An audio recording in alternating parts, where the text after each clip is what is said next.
Cosmos Dialogue, a core mission of Cosmos Foundation, is intended to be a conversation starter that will lead to healthy discussions and deepen our understanding of some of the most pressing issues of our time.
Hello, it's working.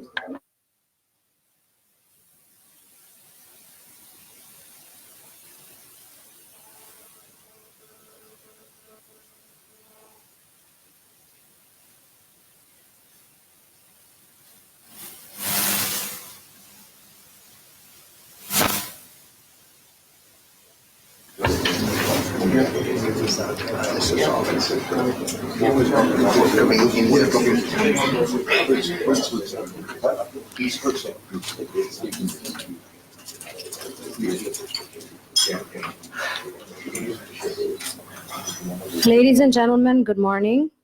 On behalf of Cosmos Foundation, let me welcome you to this very important and timely dialogue on relations between Bangladesh and Australia relations, a prognosis for the future, and this will be the third Ambassador's Lecture Series.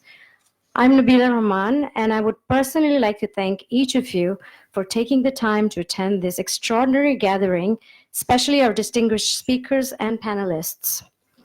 It has been very important for Cosmos Foundation to organize the dialogue series as we continue to grow and adapt. Some of you will have attended previous installments on various issues, ranging from relations between Bangladesh and UN, Bangladesh and European Union, Bangladesh and India, Bangladesh and UK, Bangladesh and China, to the Rohingya crisis, to Baul music and philosophy. Cosmos Foundation is always open to new ideas that can help transform society and lead to a better future, and your support along this journey is extremely important for us. So without further delay, let me thank each of you again for enriching the occasion with your presence. And with that, I'd like to hand it over to the chairman of Cosmos Foundation, Mr. Anayatullah Khan, to deliver the opening remarks. Thank you.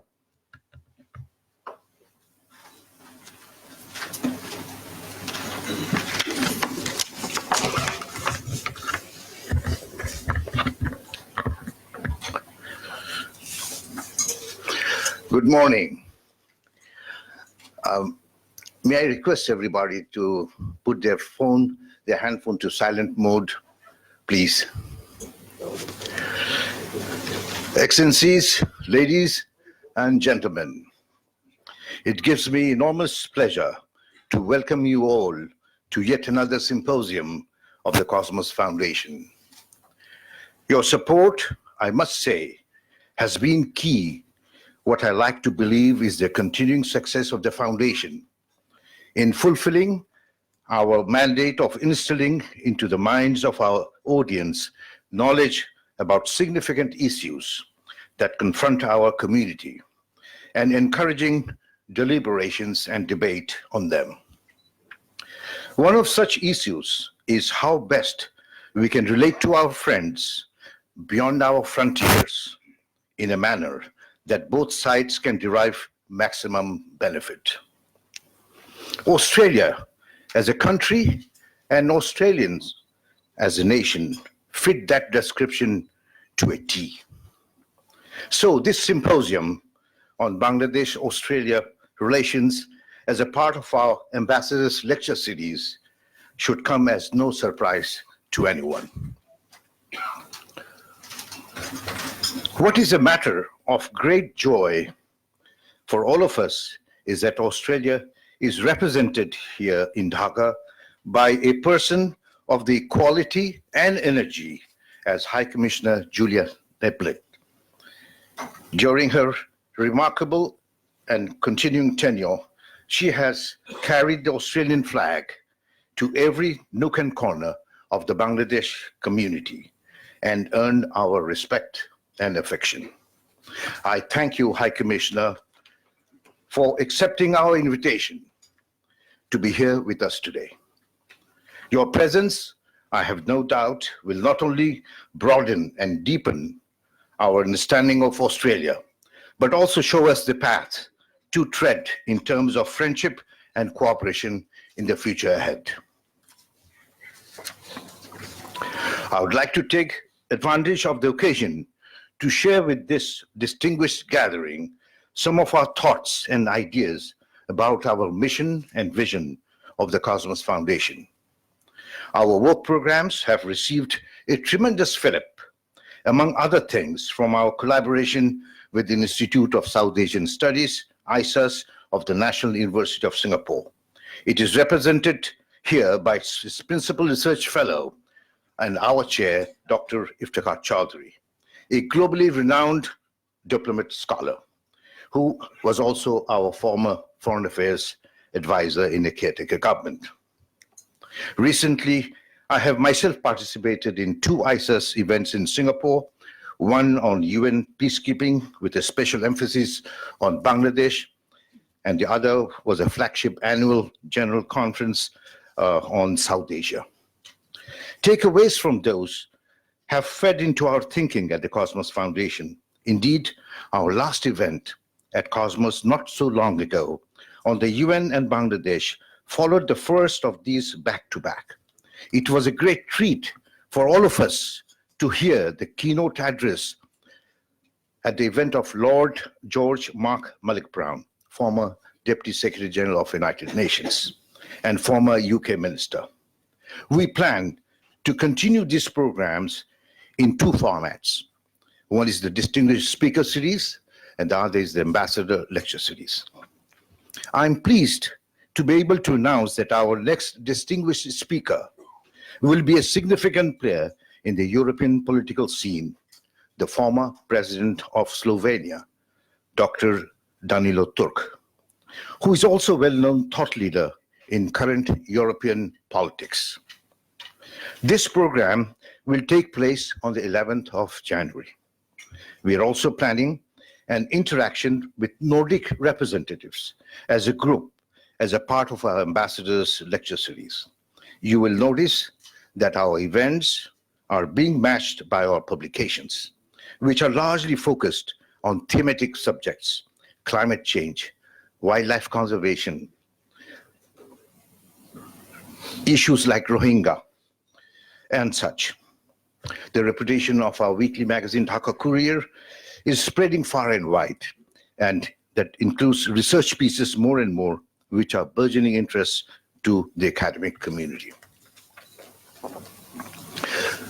We are inspired by the fact that the government of Prime Minister Sheikh Hasina accords such salience to the spread of learning. We also take up her cue in propagating digital education and the understanding of new and appropriate technology. The Cosmos Foundation is grateful to eminent government leaders and functionaries who have contributed to the richness of our deliberations, and I must, in this respect, mention a few names such as Foreign Minister Abdul Momen, Law Minister Anisul Haq, Planning Minister M.A. Mannan. Foreign Secretary Shahidul Haq has been, and I hope will continue to remain, an ardent participant. Right now, he's stuck in the Prime Minister's office in relation to our Prime Minister's forthcoming visit to India, but we hope that he will join us at some point in time. Most of all, it is the blessings of you as participants that we seek, for you are the peers that we look to, whether for cheering our successes or correcting our failures. Dialogue among nations could calm people down and help people learn from the long history, learn from mutual understanding, transcend various disputes and contradictions, find the key to solve today's challenges, and consolidate the humanistic foundation to build a community of shared future. It is now my honor to turn the microphone over to the chairman of our symposium, Dr. Iftikhar Chaudhry. Thank you.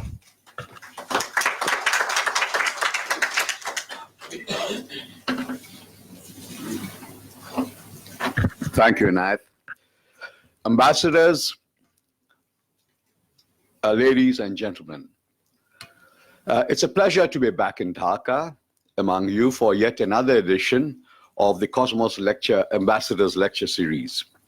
I'm delighted that the Cosmos Foundation program is picking up such speed and is finding such resonance among Dhaka's thinking classes, which is you.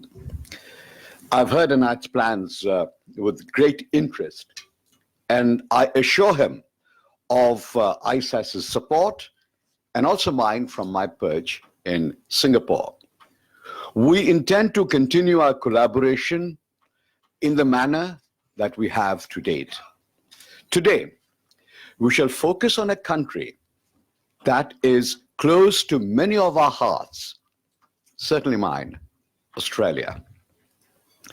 It is so ably represented in Dhaka, Bangladesh, by High Commissioner Julia Niblett.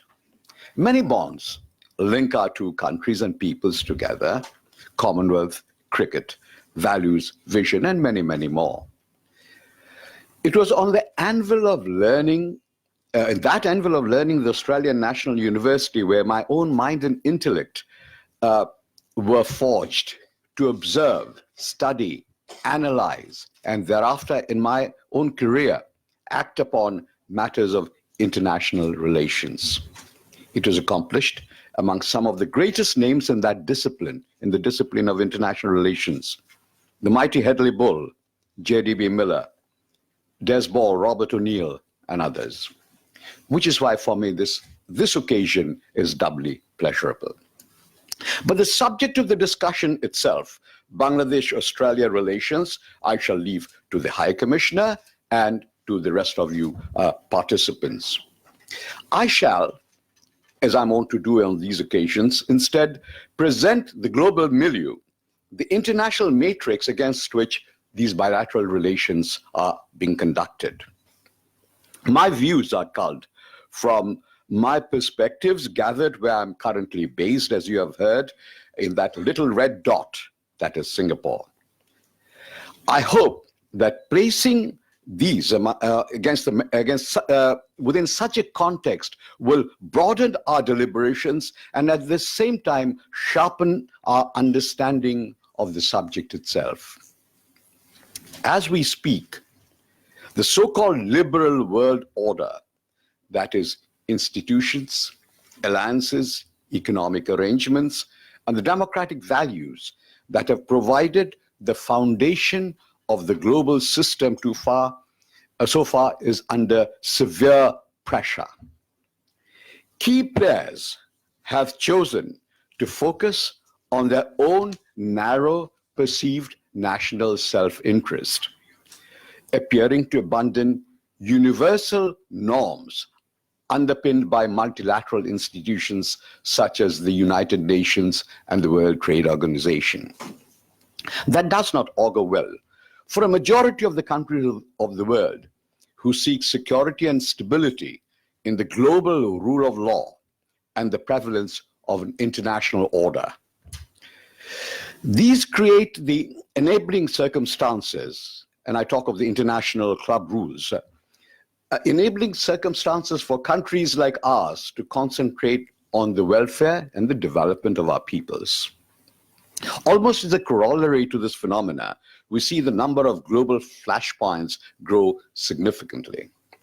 The rapidly deteriorating situation in the Middle East, including the prospects of a major conflict between Iran and Saudi Arabia, the growing rivalry between the United States and China, including the trade war, and the impending separation of the United Kingdom from the European Union, with all its increasing confusing complexities, the alarming rise of majoritarian nationalism with extremist predilections, all pose enormous challenges and add to the chaos of this world without order. Prime Minister Sheikh Hasina's talk at the UN, where she proposed a methodology, including a 4-point resolution of the Rohingya issue, is noteworthy. These require to be implemented, but the government can't do it alone, or no governments can. It would require the support of the community, including think tanks, to take those ideas forward. It is necessary for us to do the best we can given the prevalent milieu and seize opportunities that come our way. And indeed, these are many.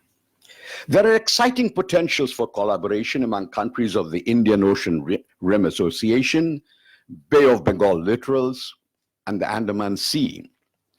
A burgeoning focus would be appropriate husbanding, and I use that expression advisedly as against exploitation, of maritime resources and what is generally known as the blue economy. Rising sea level due to global warming is a matter of concern to us, as it is to the small island states of the Pacific, Australia's close but significant neighbors.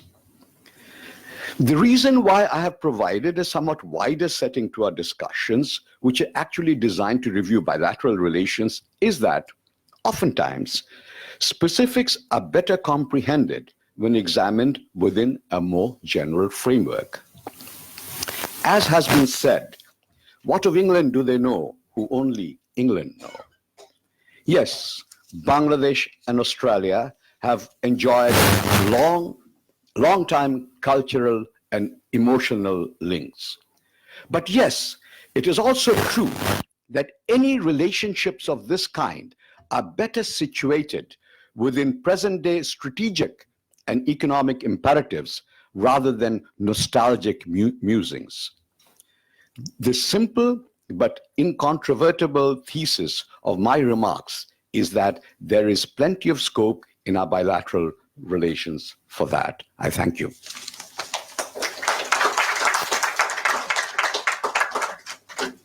Okay, I will assume the chair and would have the privilege of giving the floor to our keynote speaker today, Ambassador Julia Niblett. Thank you. High Commissioner.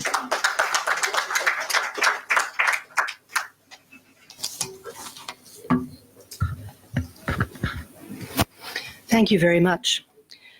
Cosmos Foundation Chairman, friend of Australia and champion of intellectual, cultural and conservation life in Bangladesh and beyond, Mr. Inayat Khan, Principal Research Fellow at the Institute of South Asian Studies, National University of Singapore, Dr. Iftikhar Ahmed Chowdhury, Excellencies, Ambassadors and High Commissioners, distinguished guests, ladies and gentlemen, Shupul Shokal, and a very good morning to you all.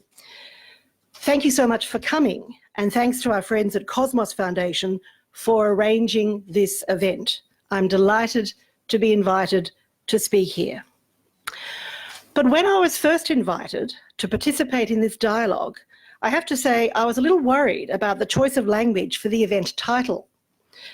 Bangladesh, Australia, Prognosis for the Future. Prognosis, I mused on this word, and I noted that it's generally a doctor's judgment of the likely or expected course of a disease or the chance of recovery. And I wondered, who is the patient here? What is the illness or the affliction? What is the medical treatment required? And how can we, as mere humble civil servants, diplomats, officials and their political leaders best treat the alleged patient's conditions. In the end, I was very happy to interpret the term prognosis as merely an assessment or statement of what is likely to happen in the future. And ladies and gentlemen, I am delighted to advise that the patient, Bangladesh-Australia relations, is in excellent health and shows all the signs of a long, energetic and healthy life ahead.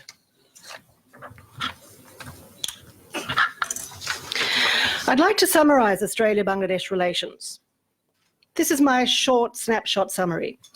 They are multifaceted, they are deep, historical and therefore mature, and they cut across so many aspects of human endeavour, across multiple sectors. Even after 3 years here in Dhaka, I'm still discovering more gems of collaboration, connection and creativity between people, institutions and businesses of our two countries. More historic connections and always more evidence of aspiration and ambition to do more together as countries and as people. And the fact that Bangladesh is one of the fastest growing economies in the Indian Ocean region means it's important to us, and there is a lot of potential in our relationship. I want to start today with what frames Australia's foreign policy. Australia's guiding principles for its foreign policy is that we support an open, inclusive and prosperous Indo-Pacific, in which the sovereign rights of all states are respected. These principles underpin our engagement with all countries in the Indo-Pacific, including Bangladesh. We continue to use the term Indo-Pacific, recognising that Australia's security and prosperity are greatly affected by the developments in both the Pacific and Indian Oceans, and in the links between them that enable trade. After all, the Indo-Pacific is the most economically dynamic region in the world. So the Indo-Pacific, much talked about, is not just a geographical description. It reflects strategic and economic reality, embracing India, Bangladesh, the nations of the Asia-Pacific region, and it's where Australia's primary interests lie. And we acknowledge that there is no single Indo-Pacific concept on which all countries have to agree. There are many different versions of the Indo-Pacific, and I don't think we need to get too hung up about the nomenclature.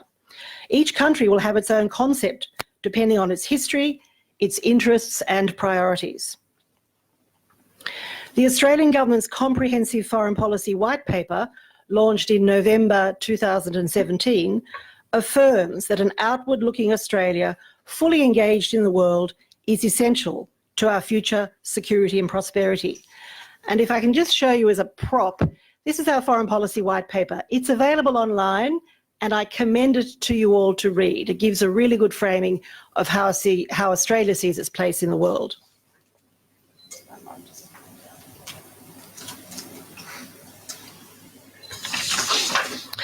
The White Paper sets out a comprehensive framework to position Australia to take advantage of economic opportunity and deal with strategic change in our region and globally. So that's the framework. How do I characterise Australia's relations with Bangladesh? Firstly, we are old friends. Australia, as many of you know, was the first Western country to recognise Bangladesh after it achieved its independence in 1971. We formally recognised Bangladesh on the 31st of January 1972. This recognition was shepherded by the then leader of the opposition, Gough Whitlam, who persuaded the government of the day to give early recognition to Bangladesh. So importantly, Australia had bipartisan support for an independent Bangladesh. When Gough Whitlam became Prime Minister in December 1972, he assisted, through our diplomats, the admission of Bangladesh to the UN in 1974. He visited Bangladesh in January 1975 and met with the then Prime Minister, Bangabandhu Sheikh Mujibur Rahman. On another historic note, we have had one of our citizens, William Udalant, awarded the 4th highest gallantry award by the government of Bangladesh, Bir Protik, the only foreigner to ever have received this award. Udaland, as many of you would know, organised and trained the guerrilla fighters of the Mukti Bahini and provided them with food and shelter and medicine. So Bangladesh and Australia, we're old friends, and we were here at the beginning, and you cannot change that history. Our friendship will be enduring because of its strong and authentic foundation. We've been a trusted development partner since the 1970s, when we provided cyclone shelters in villages all over the country. Our development assistance program has evolved over the years as Bangladesh has achieved impressive economic growth. We have, for example, worked for more than 15 years as a partner of the government of Bangladesh in education, focusing on primary education, which is vital for girls and boys to get the best start in life. As Bangladesh continues its trajectory towards graduation from least developed country status, Australia has been supporting Bangladesh to invest in human development, skills and productivity, building resilience so that the country's poorest don't miss out on the benefits of economic growth, and we've been focusing on gender equality across all our activities. Our Australia Awards program, providing scholarships to Bangladeshi students to undertake master's degree programs in Australia, is well regarded and has delivered a large number of alumni across a broad range of fields in Bangladesh. Australia recognises the generosity of Bangladesh in hosting over 1 million Rohingyas and has been actively supporting the humanitarian needs of those people affected by the Rohingya crisis, including in the host community.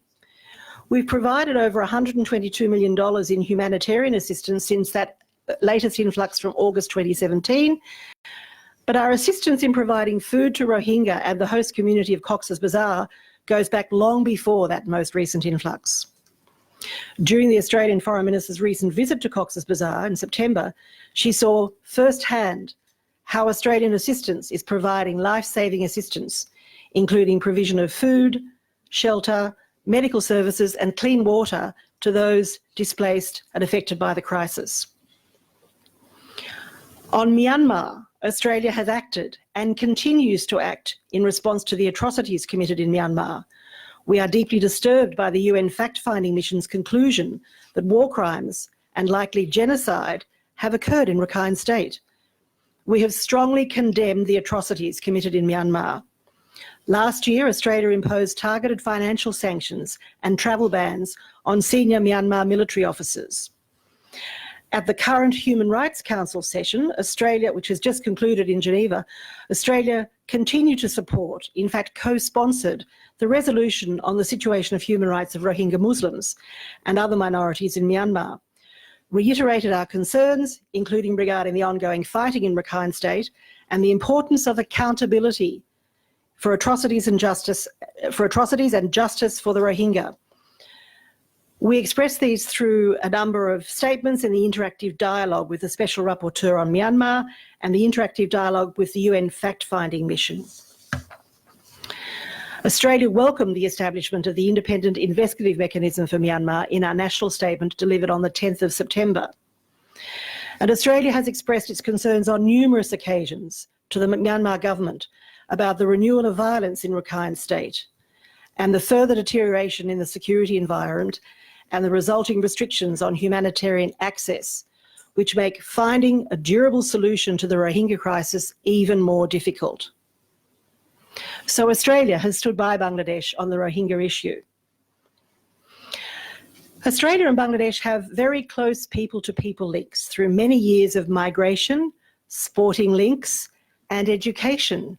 And Nabila Rahman just reminded me a few minutes ago about the resonance of Australian MasterChef in Bangladesh. This is one of the greatest expressions of people-to-people links. And I have to say, Australian MasterChef is the most popular of MasterChefs around the world. About 50,000 people of Bangladeshi origin are settled in Australia, and there are around 7,000 students. And I'd like to see the number of students grow. We can do more in that regard. Our education relationships, though, are not just confined to trying to attract international students. The relationship is strengthened through close links between at least 12 Australian universities that have MOUs with universities in Bangladesh. They collaborate on joint research projects, co-supervise PhD students, conduct exchanges of faculty and many other initiatives. And under an MOU with Western Sydney University, the Ministry of Law, Justice and Parliamentary Affairs of Bangladesh is sending over 500 judges for training to enhance their knowledge in specialised areas of law, such as transboundary crime, anti-terrorism law, climate and environment law, and juvenile justice. These are great links with our universities. We share a love of cricket and have trained, coached and befriended Bangladeshi players. We had the perfect diplomatic outcome when the Australian national cricket team played 2 tests in Bangladesh in August and September 2017, with Bangladesh winning the first test and Australia winning the second. Perfect. We even play Bangladesh's national sport, kabaddi, in Australia. Many of you may not know this, but we do have a national kabaddi team. Although our fledgling national team has a long way to go if its performance at the recent World Cup in Malaysia is any indication. But there's an opportunity, kabaddi diplomacy. I think there's an opportunity there. I want to underline how much our trade relationship has grown over the last decade. Trade between Australia and Bangladesh has grown by a whopping 550% over the last decade, with almost $2.5 billion in two-way trade in 2018 to 19, including in goods and services. Significant trade in the ready-made garment industry and agricultural commodities are the cornerstones of the two-way trade relationship. Bangladesh benefits from duty and quota-free access to the Australian market. Turning to our defence relationship, the defence relationship is modest but expanding through visits to Australia by key defence personnel. The PSO visited in July this year. There have been 27 Bangladesh defence students who've undertaken professional military courses in Australia over the last 3 years. And there is biennial engagement in IONS to promote a shared understanding on maritime security issues, as well as working together on HAGCAM, which we, Australia, will chair in 2020. We cooperate on the Women, Peace and Security agenda and on international peacekeeping, including joint training, and we participate in courses at BIPSOT. On agricultural cooperation, Australia has been active in partnering through agricultural research. Our Australian Centre for International Agricultural Research partners with BARI, the Department of Agriculture and various agricultural universities here, and has effectively leveraged our expertise on conservation agriculture, water resources management and crop disease management, as well as playing an important role in training of the next generation of local researchers. We also have a regional program centering on northwest Bangladesh, India and Nepal that aims to strengthen food security and build climate change resilience. In northern Bangladesh, Australia is helping to improve dry season agriculture through better management of groundwater resources, improved agricultural practices and crop diversification. In the coastal regions of Bangladesh, by contrast, Australia is helping farmers to adapt to rising salinity by planting different crops such as legumes and pulses. And just to elaborate a little more on what we do on climate change through our strategic partnership with BRAC, Australia is supporting the most vulnerable communities to build their resilience to the effects of climate change and to recover from natural disasters. In the arts and culture, Australia has been a long-standing supporter of arts exchanges and an active participant in events in Bangladesh. And what a pleasure that is to participate in. We routinely support and or participate in high-profile arts events in Bangladesh, such as the Dhaka Lit Festival, the biennial Dhaka Arts Summit, the Asian Arts Biennale, the Dhaka International Film Festival, and educational events in printmaking and architecture and other areas of the arts and human settlements through the Bengal Foundation. Some of you will know that I'm a big supporter of Bangladeshi arts, and I'm honoured to participate in so many events that showcase the wealth of talent of so many inspiring artists in Bangladesh. And in supporting Bangladesh to counter violent extremism, a problem that all countries face and that we must tackle together, Australia is providing training for police through the Police Staff College, and Australia awards short courses on countering the financing of terrorism. We've issued an invitation to a minister to attend a conference in Melbourne in November this year on no finance for terrorism. And focusing on prevention, through our funding and joint Australian and Bangladesh participation on the board, Australia supports the Global Community Engagement and Resilience Fund, GCERF, for local community-level initiatives to strengthen community resilience against violent extremist agendas. So looking at where we work together to promote the rules-based international order referred to by Iftikhar in his opening remarks, we are both active members in many multilateral fora, such as the UN, the WTO and the Commonwealth, to mention a few. We're also active members of the Bali process on people smuggling, trafficking in persons and related transnational crime.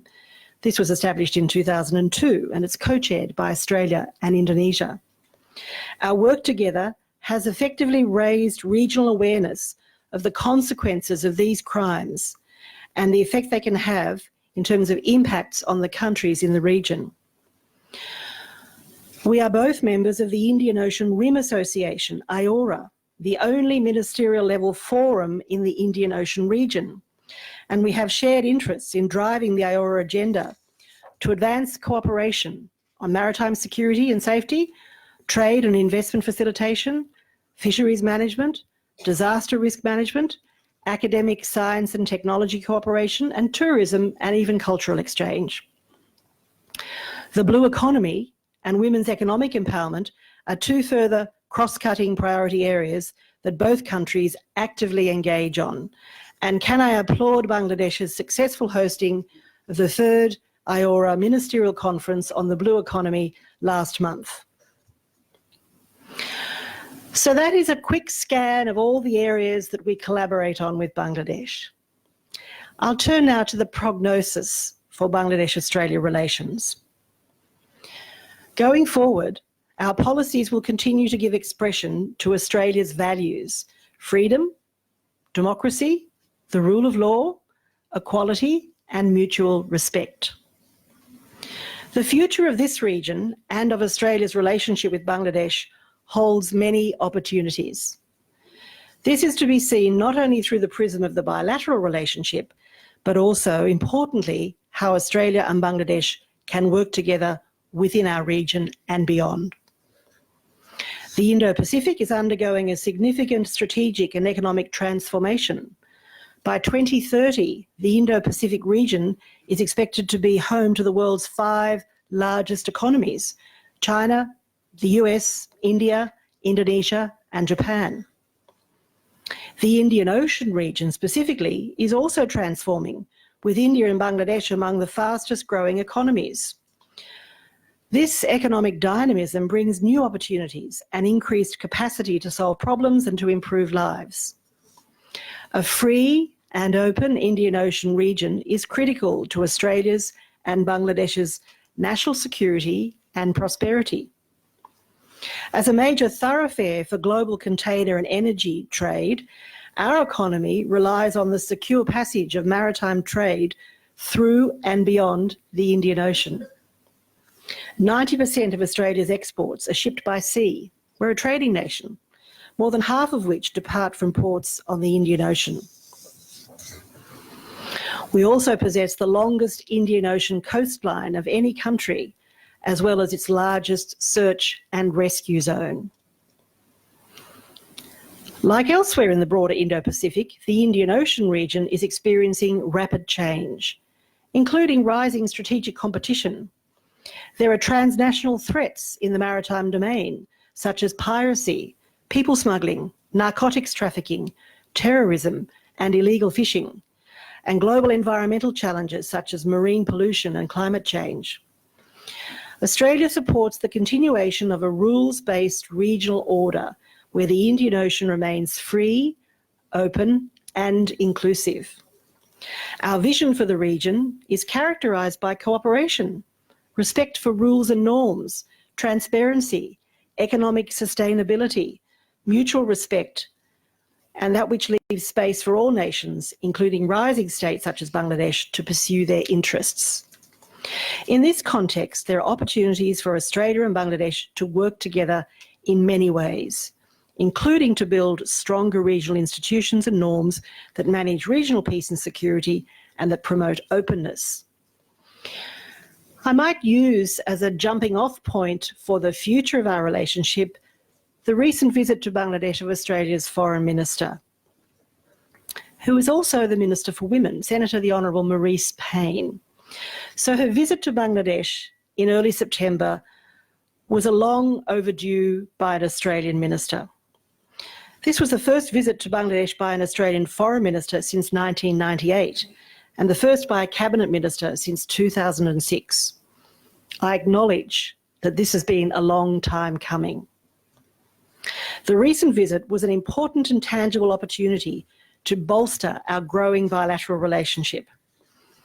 It also enabled Australia to actively participate in the important regional meeting in which Bangladesh and Australia share common interests, the third Indian Ocean Rim Association Ministerial Blue Economy Conference, hosted by the government of Bangladesh.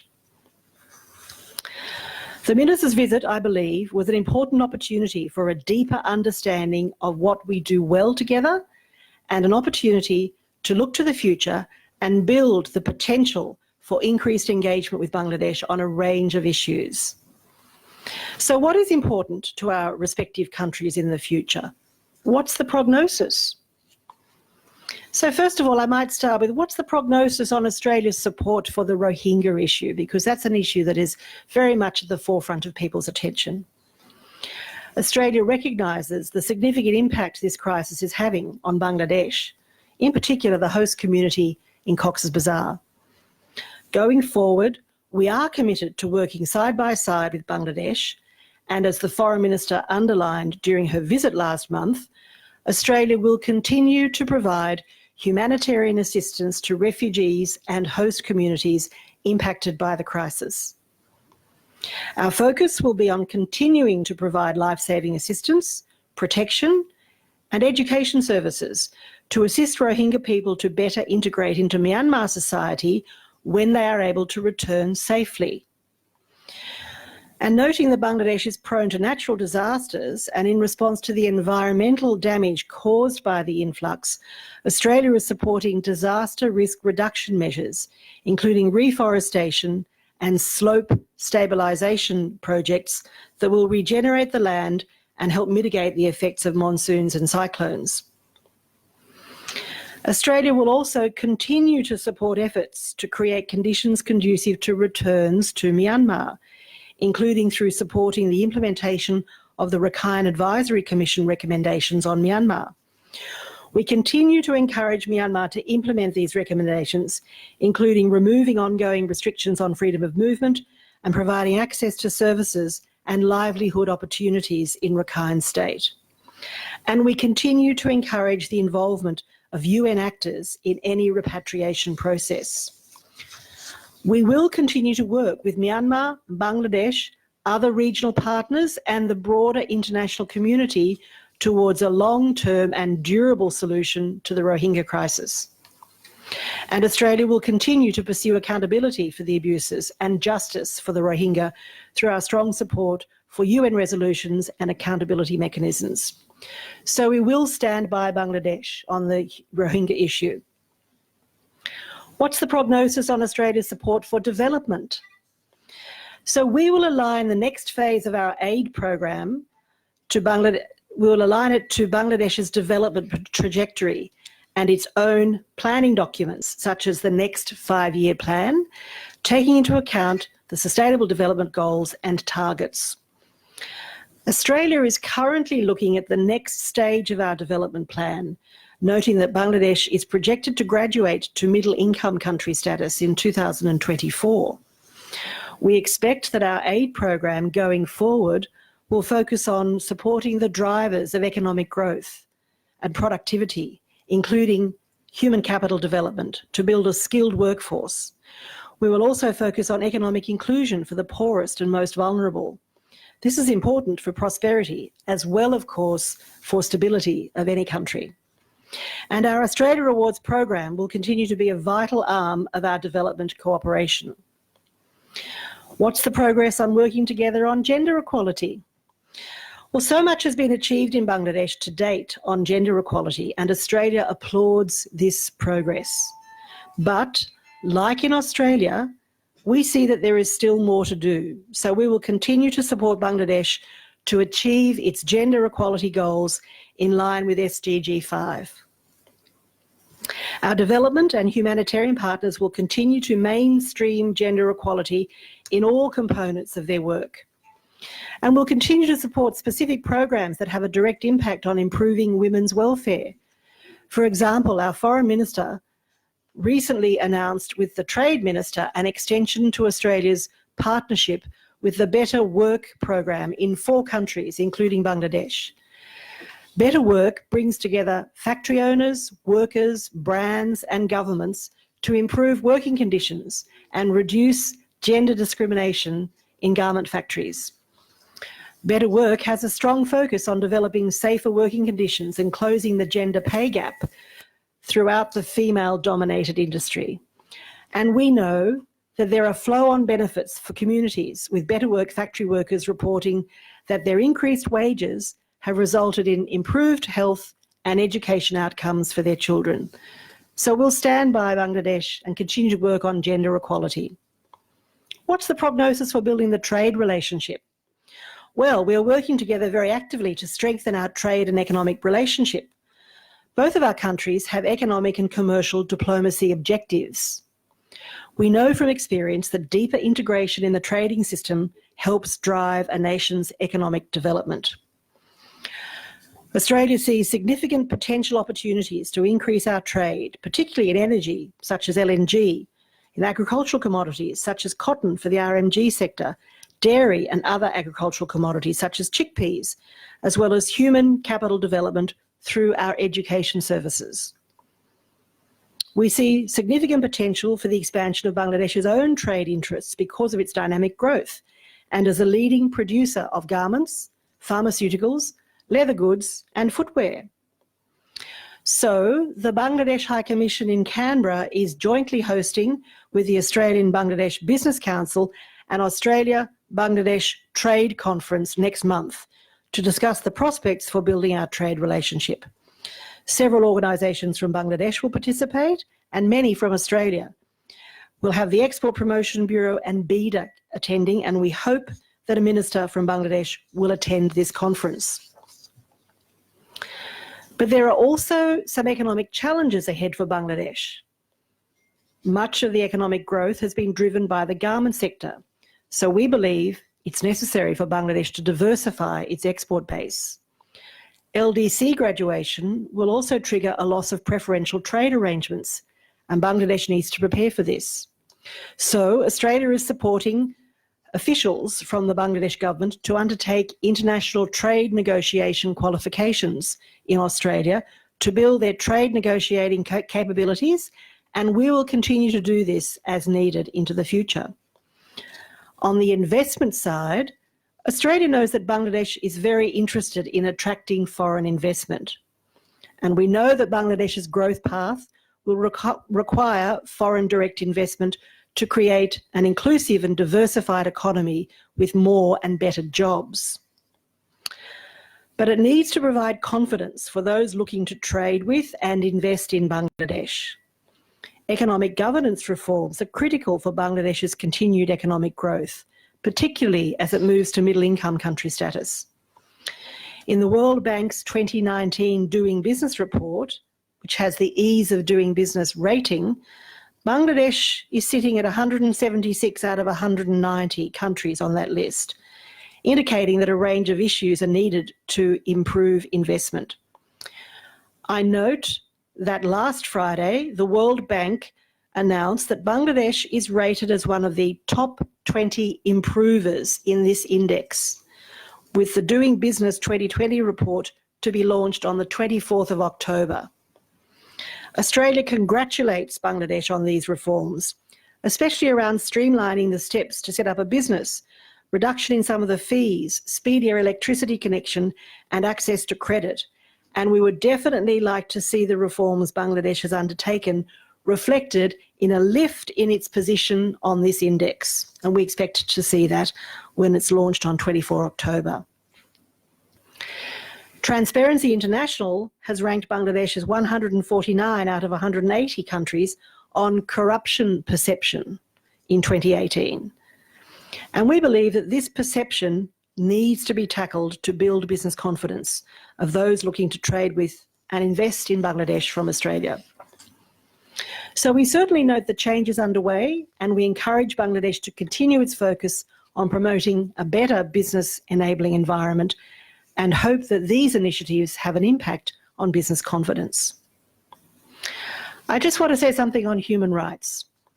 I spoke earlier of Australia's values in its foreign policy.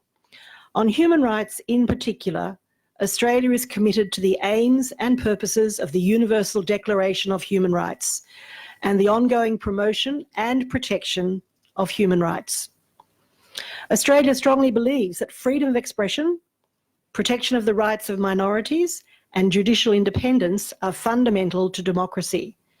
And we will continue to articulate our position on this, as we did in the last Universal Periodic Review of Bangladesh in May 2018. We will also continue to work globally towards the abolition of the death penalty. Our position on this has been long-standing, consistent, and clear. We oppose the death penalty for all persons, in all circumstances, in all countries. I just want to raise a couple of areas where I believe I see potential for us to work together. In terms of regional mechanisms, we really look forward to supporting Bangladesh in its role as Vice Chair of IORA in 2019 and as Chair from 2021 to 23. The Vice Chair role starts next month. We believe that Bangladesh is very well placed to connect and help grow the economies of the Indian Ocean region through its IORA Chair role, and Australia is definitely keen to support this. We recognise the immense contribution that Bangladesh will make to the IORA agenda. On infrastructure, I recognise that Bangladesh has a substantial need for infrastructure investment to maintain its economic growth. Done well, infrastructure development will drive prosperity and stability and better connect the growing markets across the region. Australia doesn't build so many things in infrastructure anymore.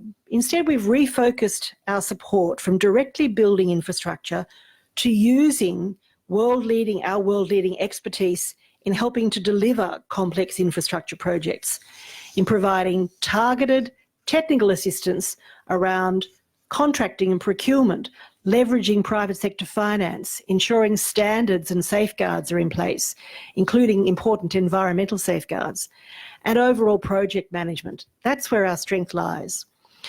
Australia has a new South Asian Regional Infrastructure Connectivity Program called SARIC, and this will provide $25 million to enhance the quality of connectivity infrastructure across the region. As a natural hub for regional trade, Bangladesh is a priority country for SARIC. In earlier remarks, technology was mentioned, and I'd just like to touch on technology and cyber. Bangladesh has a strong focus on its technological and digital transformation. We live in the most interconnected era in human history. Instantaneous communications and transactions and access to information keep our economies growing, infrastructure operating, governments working, and people in touch.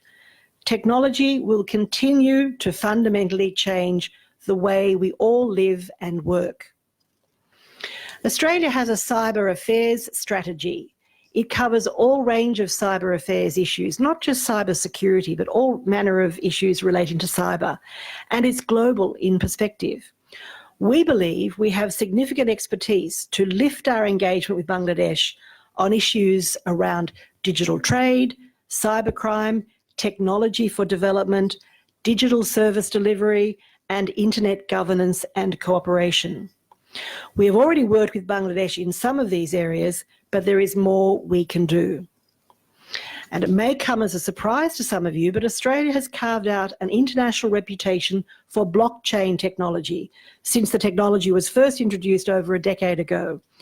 We have an active startup and technology community that drives innovation in the blockchain sector. And our CSIRO organisation is one of the top blockchain research organisations in the world. So these are just a few areas where I believe the prognosis for the future can really advance our relations. I want to conclude by affirming that Australia wants to approach the decade ahead with all countries, including Bangladesh, with confidence on things that matter to keep our region secure, stable, peaceful, and prosperous. There are many areas where Australia will continue to energetically work with Bangladesh, bilaterally, regionally, and internationally. I've identified some of these in this speech, but there are bound to be more. So, with this outline today, I conclude that the prognosis for the future of Bangladesh-Australia relations can be summarised simply in 3 Ps. First of all, potential for growth. Secondly, pragmatic. And thirdly, people-centred. Thank you so much for listening.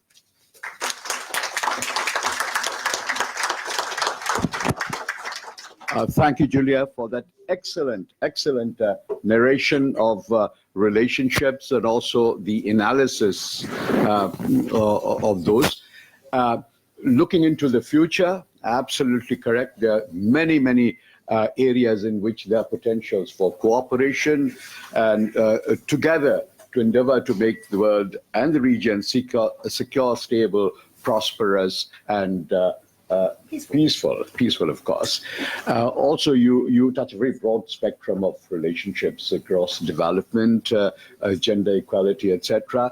But importantly, at this point in time, the support that Australia gives to the Rohingya issue is very well taken, and this is something that I've been familiar with for years. But we are extremely thankful to you, High Commissioner, for your support, and Julia for your remarks today, which was absolutely comprehensive. Now, the way we shall proceed is in this fashion.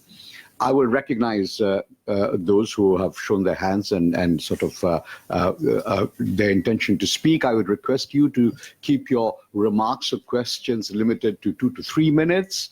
And I'll take them in clusters of 3 if it is all right with you. And I'll ask Julia to respond to these clusters. And I will begin by recognizing Ambassador Tariq Karim. Thank you, Chair. Microphone.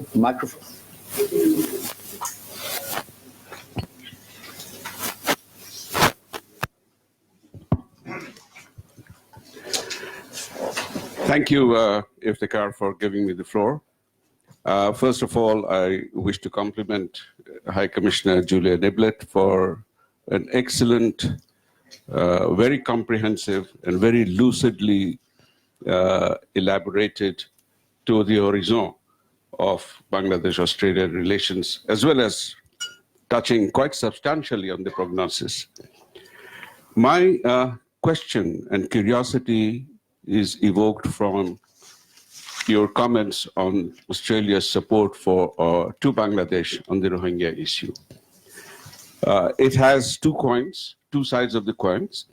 One is supporting Bangladesh in facing the challenge and tending to the refugees who are already here. But the other side, I think, needs a little more elaboration. What can be done to actually induce Myanmar to take these refugees, their own citizens, back and rehabilitate them? And in this context, I'm a little curious about what is Australia's present position in the so-called Quad. You have been on again, off again for quite a long time. Where does that stand? If you are in, then do you see the Quad as a group a conversational group, if you will, for trying to arrive at taking a cognitive stand of the security dimensions that this particular crisis contains within it. Because this is something, if it blows up, I see this as a powder keg with a time fuse lit. I don't know the length of the fuse. If it does blow up, it's not just Bangladesh which is going to hurt, and everything good that is happening that you mentioned about so elaborately, it's going to affect the region, and it's going to affect the larger Asia-Pacific or Indo-Pacific region. I would appreciate your viewpoints. Thank you. Thank you, Tariq. Ambassador Dola, and then Ambassador Shamsher Mobin Chaudhry in this cluster.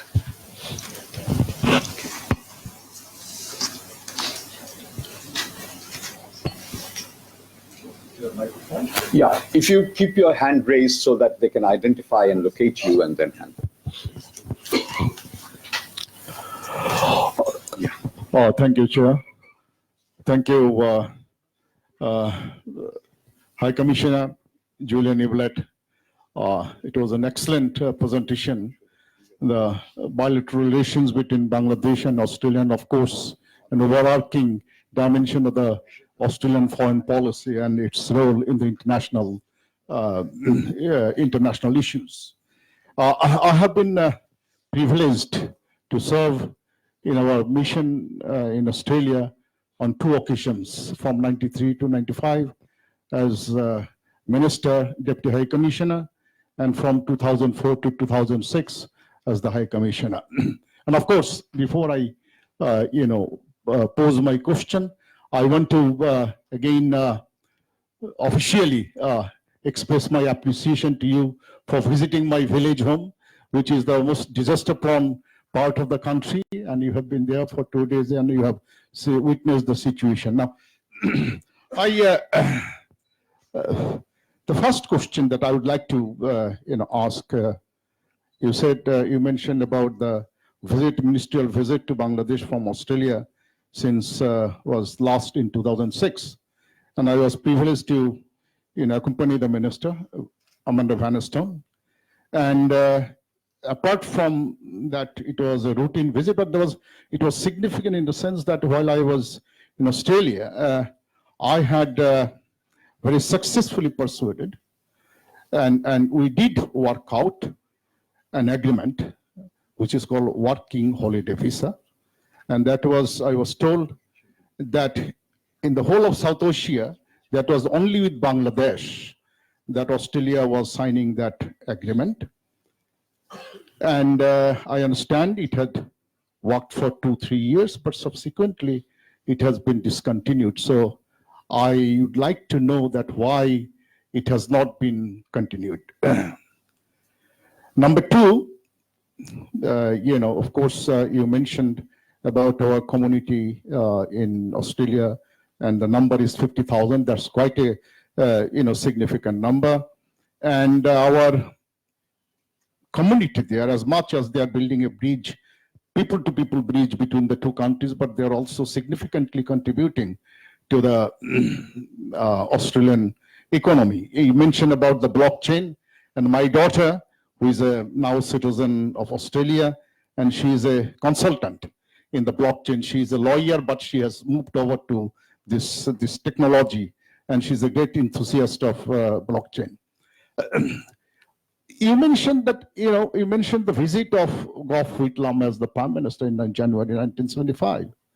Although all of our, or most of our head of government or head of state have visited Australia, all of them in fact, but there has not been a prime ministerial visit from Australia since 1975, or if I may wrong, that whether there has been one.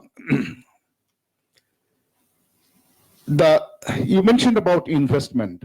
So I wanted to ask this question that while I was in Australia, I must take I had successfully persuaded the Santos literally, I sort of, plugged them, and put them in Bangladesh. And I really had a lot of interaction. Finally, they came. But after the Santos, there has not been any major companies of Australia investing in Bangladesh. Of course, there has been earlier, there have been Snowy Mountain and Asia Energy, but there has not been any more investment. You mentioned about the infrastructure, and there is a great potential, but I have not seen any Australian company coming. But lastly, I think this is a very, very sensitive issue. A very sensitive issue. You mentioned about corruption. Yes, there is corruption. But I believe that the facilitation of corruption in the developing country, the key factor is the flight of capital to the developed countries. And we have recently, and we know about the second home, we know about the Begompara in Canada, and also very recently that that there has been a drive against this casinos, and there are a lot of people are being taken into custody. And one of them, an underling in a club, he's an underling, and he said that he confessed that he has taken 47 crores of taka from Bangladesh in Australia. So that's a tip of the iceberg. In order to eradicate corruption in the developing countries, I think it is a moral duty of the developed countries to remove or to stop the flight of capitals, or what we say money laundering, going from the developing countries to developed countries. So I would like to ask your thought about it, High Commissioner. Thank you very much. It's working? Yeah. Since the Foreign Secretary has not come, as a former Foreign Secretary, I think I should use his mic. Yes, indeed. And the revenue passed on. Thank you, Cosmos. Thank you, Iftikhar. And indeed, thanks to Julia for an excellent presentation this morning. Yes, Iftikhar and I go back a long way in personal relationship with Australia, if you may, watching Ray Lindwall and Richie Beno play in Dhaka in the 50s. A test match which Australia won, by the way. On a more personal note, more recent, you talked of MasterChef Australia. The MasterChef Australia of 2013, Emma Dean, was my house guest a couple of years ago. My wife and she co-judged a cooking competition in Dhaka. Now, I just touch importantly, and Ambassador Tariq Karim has very potently raised this question of Quad and the threat of the Rohingya crisis breaking out beyond the borders of Bangladesh. And the Prime Minister, our Prime Minister, has more recently mentioned this very clearly in the UN. Now, 18th century Anglo-Irish statesman Edmund Burke, whom Iftikhar quotes quite frequently, has said, quote, "The only thing necessary for the triumph of evil is for good men to do nothing." I think a very potent and very relevant quote in the case of the Rohingya crisis, as we saw in the last Human Rights Council resolution in Geneva. We thank Australia for supporting this resolution sponsored by Pakistan on behalf of the OIC. But very close friends of Bangladesh, at least one of them has voted against, and two we know have abstained, and representative one of them is here in this room. So in this kind of a scenario, how do you think one can move forward and to get the good men to do something on moving this issue, or women? Well, Edmund Burke said in 18th century when this was not an issue, even now. The other question on a more broader context, Australia is very deeply involved in the Indo-Pacific strategy, as you know. But then Bangladesh, where placed where it is, we're also closely connected with the Belt and Road Initiative sponsored by China. Do you see this as two conflicting or complementary? And in what ways can Bangladesh fit itself in this? Because we are drawn on the one side by the Indo-Pacific strategy move, and also on the Belt and Road Initiative. So does Australia have an opinion if one were to choose one against the other, or find a complementary position here? Thank you very much. Okay, thank you. Julia, you're ready to take. Okay. Thank you very much. Thank you. Okay, so thank you very much. Thank you very much, everyone, for your questions, Tariq, Ashraf, and Shamsha. Going straight for the deep, big issues, let me just maybe talk about the Belt and Road Initiative versus Indo-Pacific strategy. We don't see that there is a conflict. We see that we welcome the contribution BRI can make to regional infrastructure. As I said in my opening remarks, there are very many different versions of Indo-Pacific, what it means, depending on countries' interests and histories. We don't see there is a conflict. We support regional investment initiatives that will happen in all countries that want to grow their infrastructure, for example, to strengthen their economy. So we don't see there is any conflict in particular. We support regional investment initiatives that are transparent, that uphold what we consider to be international standards, that meet genuine need, and importantly, avoid unsustainable debt burdens for those countries that are the recipients. So we see there's value in that. We don't have a problem with BRI at all. I'm probably answering these in reverse order, but just gathering up the question from Tariq and from Shamshir about next steps, how can one move forward on the Rohingya issue? I think it's difficult. I absolutely believe that many efforts are required to influence and make the changes that are needed in Myanmar in order to create those conditions that are conducive to return. And I think we should support the many efforts that are afoot to do this bilaterally in terms of what is being discussed between Bangladesh and Myanmar under the Joint Working Group on Repatriation, but also regionally and also internationally, where these issues are discussed at a number of international fora. Bilaterally, Australia continues to underline to Myanmar the importance of developing Rakhine State and creating those conditions that are important, implementing the Rakhine Advisory Commission recommendations. We'll continue to do that. I think all possible options should be canvassed that may bring about the results that are required. Just on the Quad, I'm not aware that the Quad is going to be talking about anything to do with Rohingya. I don't have any awareness of that. But once again, I think it's important that countries with shared interests meet and talk about these shared interests. And so there are lots of opportunities for different countries in different configurations to meet to discuss their shared interests. Ashraf, you raised the issue of the work and holidaymaker agreement that was signed between Australia and Bangladesh. I can confirm that it has been discontinued. And that's disappointing. But it was discontinued for the simple reason that people who went to Australia to stay as a work and holidaymaker didn't come back. So it wasn't really working in the interests of what was set out when the ministers signed that agreement back in 2006.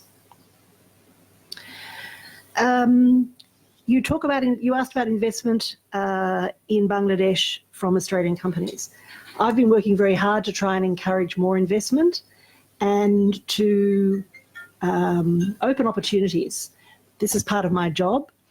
And we have some investment. We have a company, TIC, that is working in one of the economic processing zones, making coat hangers for the garment industry. It's employing over 1,000 people, and it's using world-class technology. It's a Melbourne company that's got a very successful investment there, and I launched that earlier last year.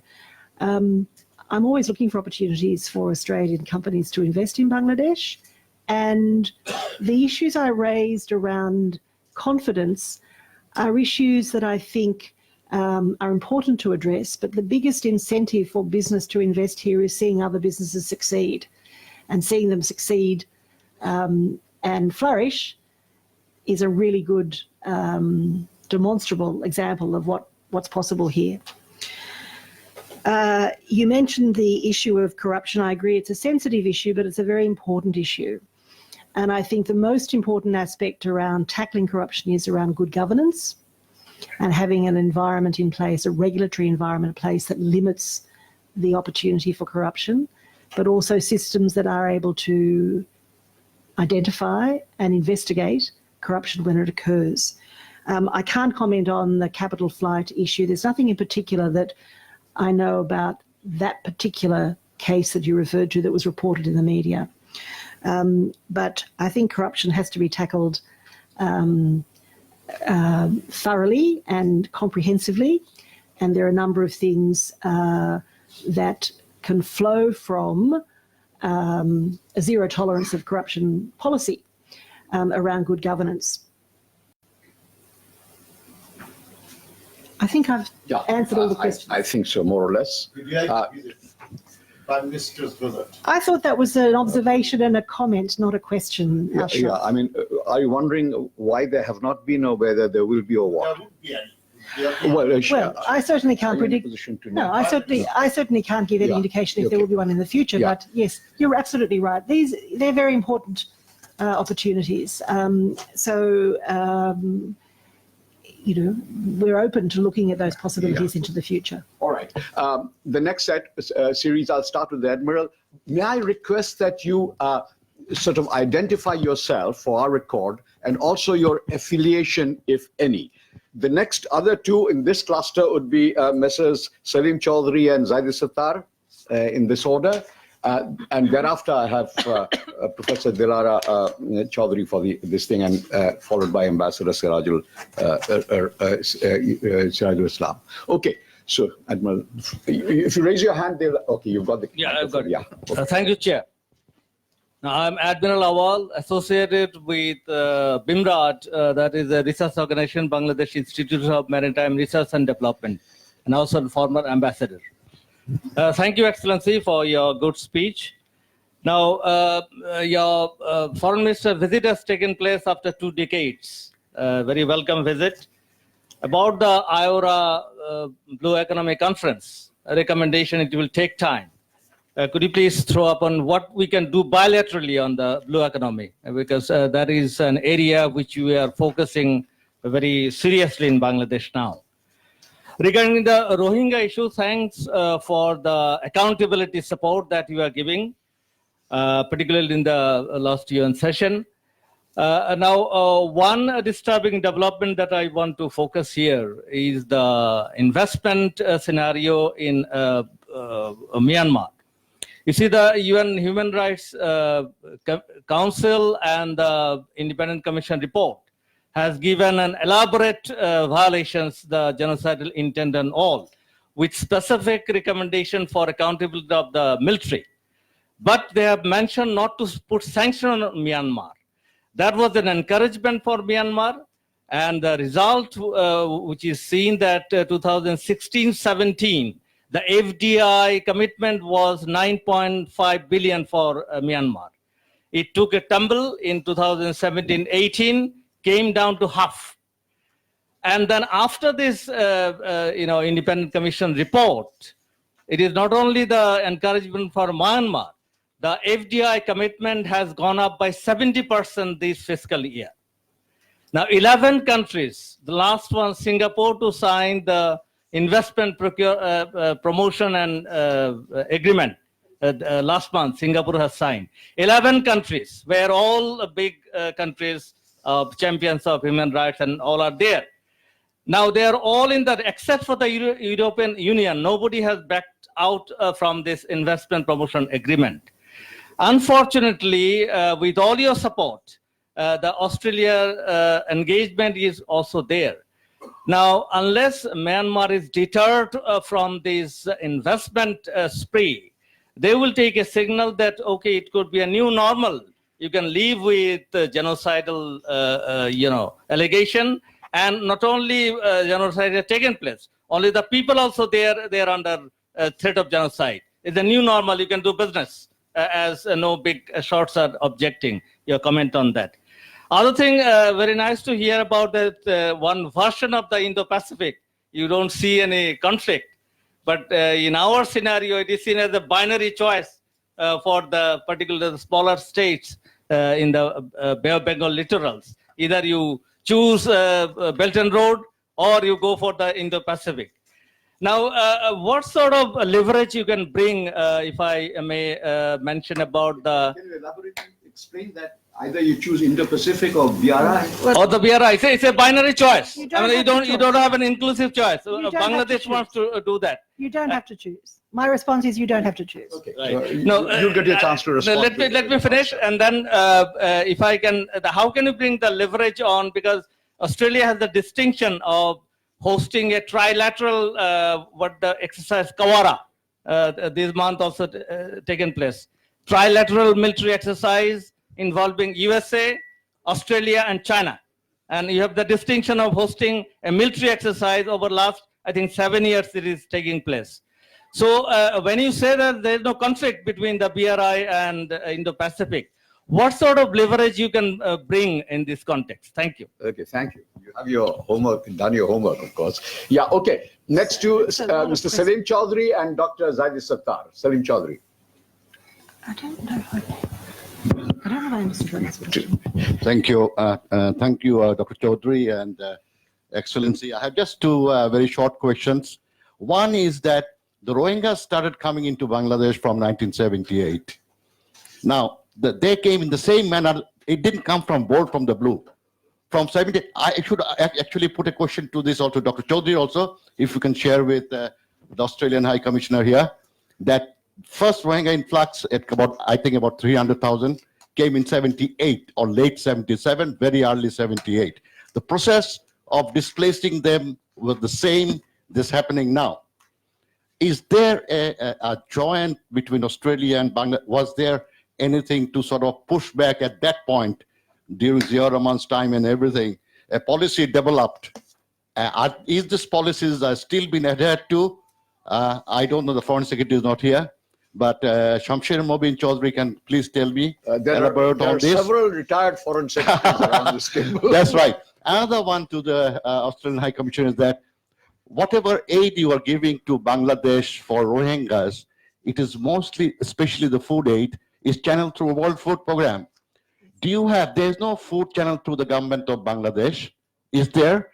And if it is no, it's a question of mistrust, because your aids are mostly food aid is mostly going through United Nations World Food, and through ICRC, I guess, nothing through Red Crescent as such. So are these all related to little bits of mistrust of the government? Of course, the aid is going to the refugees, but through a foreign channel. Thank you. Okay. Dr. Zaidi Sattar. I think that's probably it. Thank you, Chairman and good friend, Dr. Iftikhar.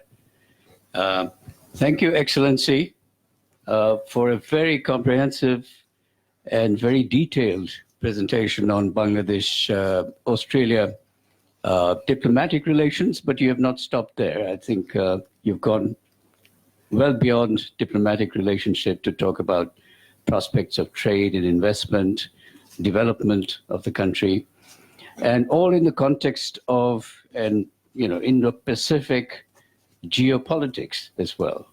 So thank you for a very comprehensive treatment. I'm educated for having spent the time here. If you may, I would like to raise just 2 points. One that relates to trade and economic issues like the LDC graduation prospect. And another one would be a slightly different aspect related to the Rohingya crisis. On the issue of LDC graduation, as you are well aware right now that Bangladesh is on course to graduate in 2024. The European Union, which is the largest export destination for Bangladesh, accounts for 60% of our exports right now. And they have this EBA provision that you also provide right now, the duty-free, quota-free access. But the European Union has this facility which they will be providing an extension of this preferential access until 2027. So what is Australia thinking in those terms? You don't have an arrangement which says this it's automatically extended till 2027. So are you thinking of giving Bangladesh that extension which is being given by EU? Just a clarification that you mentioned that Bangladesh will graduate into a middle-income country. Actually, there is a problem here. Yes. Bangladesh is an LDC under UN categorization. It will graduate into a developing country. The other final graduation is to become a developed country. Bangladesh is already a lower middle-income country and expects to become an upper middle-income country around 2030 or so. So that's just a point of clarification. May I go to my next point on the Rohingya crisis? People tend to forget there's this whole host community around the Rohingya camps of about 300,000 people. So less than half the 1.1 million Rohingyas there. And these people have suffered tremendously from this particular crisis because of the huge environmental degradation that has taken place. Water tables have sunk, and the sanitation problem is severe. So their livelihoods have been affected.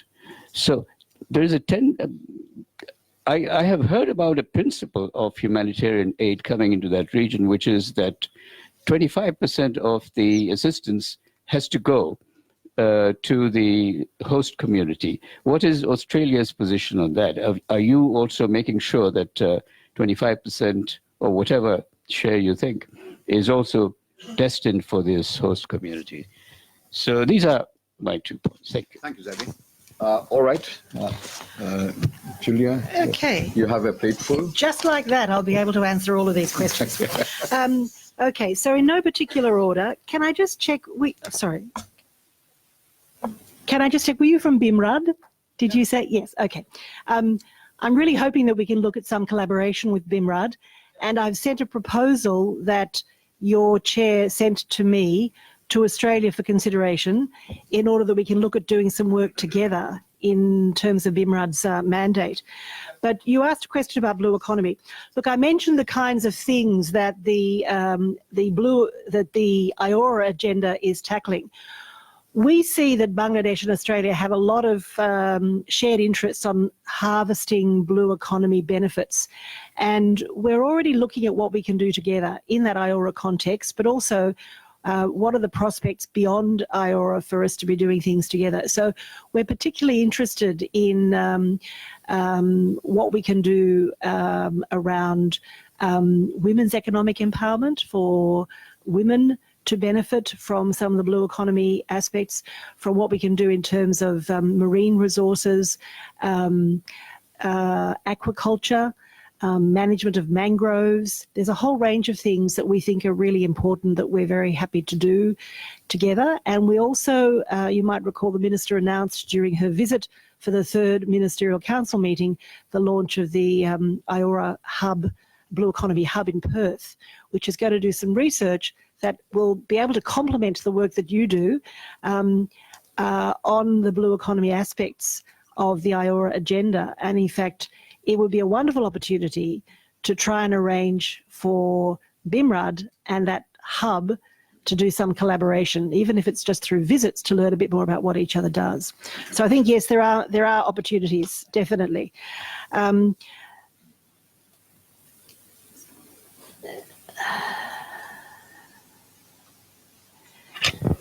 So you raised the issue about accountability and the issue of the fact-finding missions analysis, or the research they did on the economic benefits to the military in Myanmar. And I just have to say that we have that report, and the recommendations contained in that report that relate specifically to those issues that you raised are currently being considered by our government. So I can't give you any definitive answer about what Australia's position is, but I know they are under consideration. The final report was just issued last month. So we are certainly considering the recommendations. So thank you for that question. World Food Programme. Selim, you raised that. We channel our humanitarian assistance through international partners that have the mandate and the expertise in delivering things at scale in these situations. So we've had a strategic partnership for many years with World Food Programme in relation to food, and we continue to use them because they have the international expertise learned from working around the world in crises like this and are able to respond effectively. That is the reason we fund our food assistance through World Food Programme, as we do with the other international agencies that have the mandate and the expertise. We fund them as our international partners to deliver the assistance that we provide. Can I just say on LDC graduation and trade, first of all, thank you for correcting my nomenclature. I recognise there are different measures and different terms used relating to least development country status and middle income status. And I probably was just a little bit free with the words, but you're absolutely right in terms of the nomenclature about what Bangladesh is graduating from and how it's got lower middle income status. That's absolutely right. I can just say at this stage there is no thinking at the moment about any extension beyond 2024. It's still a long way off. We're still thinking about what we're going to be doing between now and then in terms of development assistance. But what we are doing, so there's no government decision yet, but what we are doing is we're already engaging Bangladesh, as I mentioned in my speech, on the kinds of things that are good training opportunities, capability development opportunities for people that are going to be operating differently in the international trading system. So we have been conducting some courses through our University of South Australia on international trade negotiations, but also on how the international trading system works, that we think will be really good to build capability in various areas in Bangladesh to participate differently post-2024. I can't comment on what we might do in relation to that because it is a long way out. But certainly it's something we're considering. And I did touch on in my speech in terms of where we're heading with development. Our next phase of our development program has to obviously take into account Bangladesh's own economic trajectory, and it will reflect the kinds of support we need to give in order for Bangladesh to make that transition. So we're aware of what needs to happen over the next 5 years, but we haven't made any decisions about what that means in terms of trade impacts. This is something that I expect will come up during the Australia-Bangladesh Trade Conference that's being hosted in Sydney next month, and that's a good point of discussion.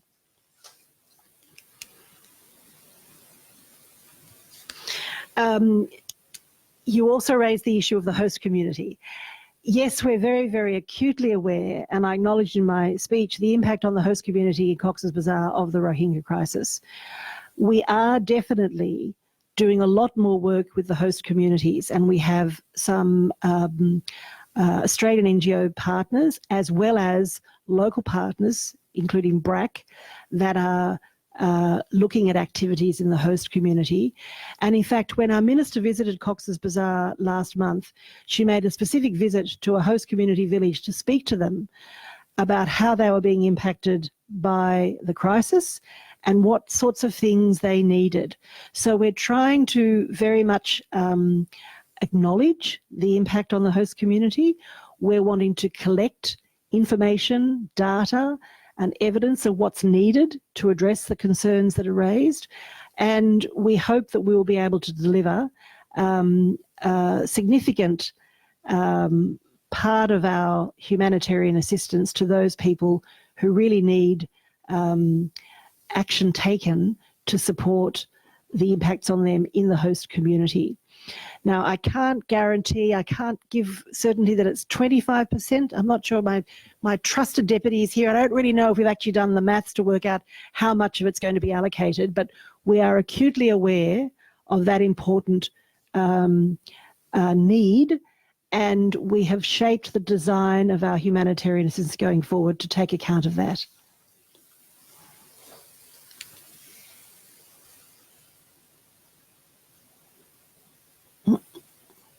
That I think takes care of. I think I've covered those questions. Zagi, just one this thing. What is your take on free trade agreement as an alternative method of market access? Free trade agreements, you know, that's a step beyond your multilateral, you know, rules-based trade around the world, okay? But if free trade agreements for Bangladesh is going to be a very difficult and very challenging task. Why? First of all, because Bangladesh already has very high tariffs. When you try to do a free trade agreement with another country, or bilateral, you're faced, the first question that comes is how much, you know, you already have sky-high tariffs. How much are you going to bring it down in order to come to the level where the other side is going to then think about making tariff concessions. So that is, the other problem is, you know, once you're out of the rules-based system, it can be a barrier to, you know, more trade openness, or it can be a stepping stone to more trade openness. So if FTA for Bangladesh means that Bangladesh becomes more open to trade in the future, it will be good. But finding a partner is now Bangladesh's main challenge. Bangladesh has no bilateral FTA. Yes. There's just one regional FTA, the SAFTA. So there's no bilateral FTA, and Bangladesh is having a difficult time getting one. Okay, all right. The list is closed, of course, but I'm going to read out the names of those who are on the list. We will divide them into two. I mean, there are about 7, I think. We will have we have Professor Dilara Chaudhry. I have Ambassador Sirajul Islam. I have former Foreign Secretary Tawhid Hussain. I have Mr. Shayan Khan Cosmos and Dr. Faizul Islam Chaudhry. The list is closed. I will begin by Dilara Chaudhry.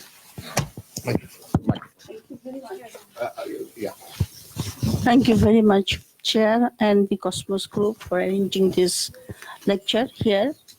And like the audience, I agree wholeheartedly. The Ambassador, High Commissioner, has given a very comprehensive picture about Bangladesh-Australia relationship. I told her before this speech began that I have come here to learn, and I have learned a lot. I knew beforehand that there are no frictions between Australia and Bangladesh. But anyway, thank you very much for a very comprehensive picture, which you called a snapshot, but it was more than that. I have two comments and questions. First, like I said before, that I have come here to learn about Australia's stand on Rohingya.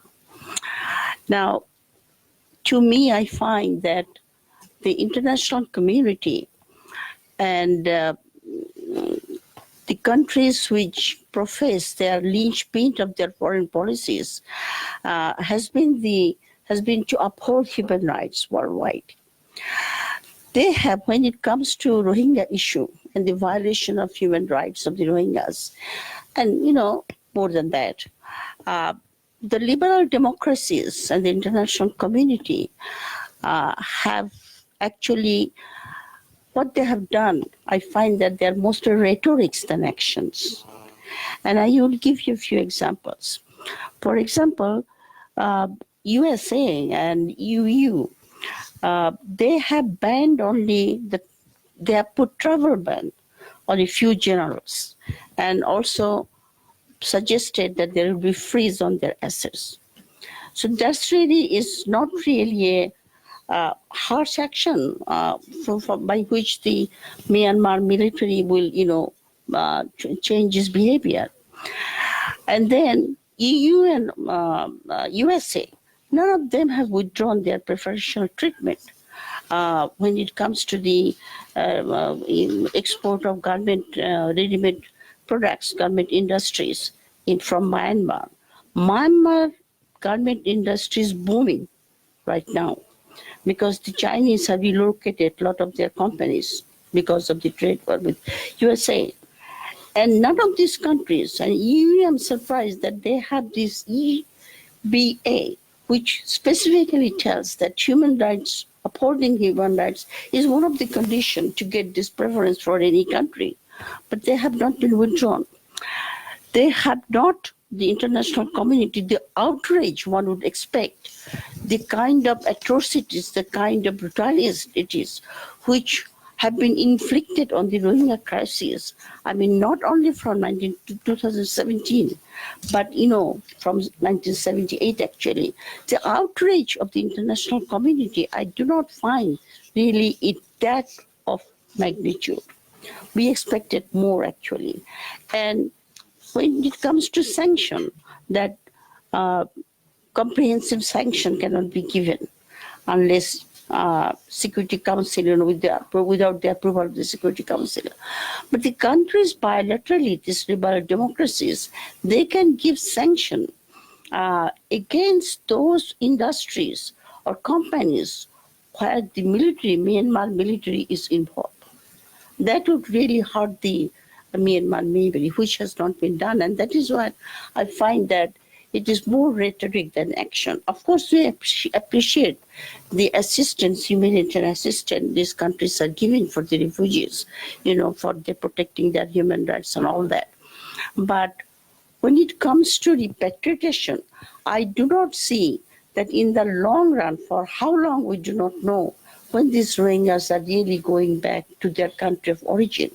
And my question here is that if the Rohingyas stay here for long in Bangladesh, is bound to, I'm not hoping, but it may destabilize Bangladesh and go beyond the border of Bangladesh. And also, you cannot rule out violent extremism, from this Rohingya camps, which will spread across Bangladesh's border. So the international community, are they thinking, that this violent extremism, or if there is radicalization of the Rohingyas, they can really suppress, if it really does happen, in the name of suppressing Islamic terrors, like Prime Minister Modi and Trump the other day in Houston very, firmly said that we'll deal with Islamic terror. Like, if you are a Muslim, you are a terrorist, no matter how much persecuted and how much brutalities you have been subjected to. So is the international community thinking that they will be able to suppress if there is a radicalization of the Rohingyas in the name of Islamic terror? Thank you. Okay. Ambassador Sirajul Islam.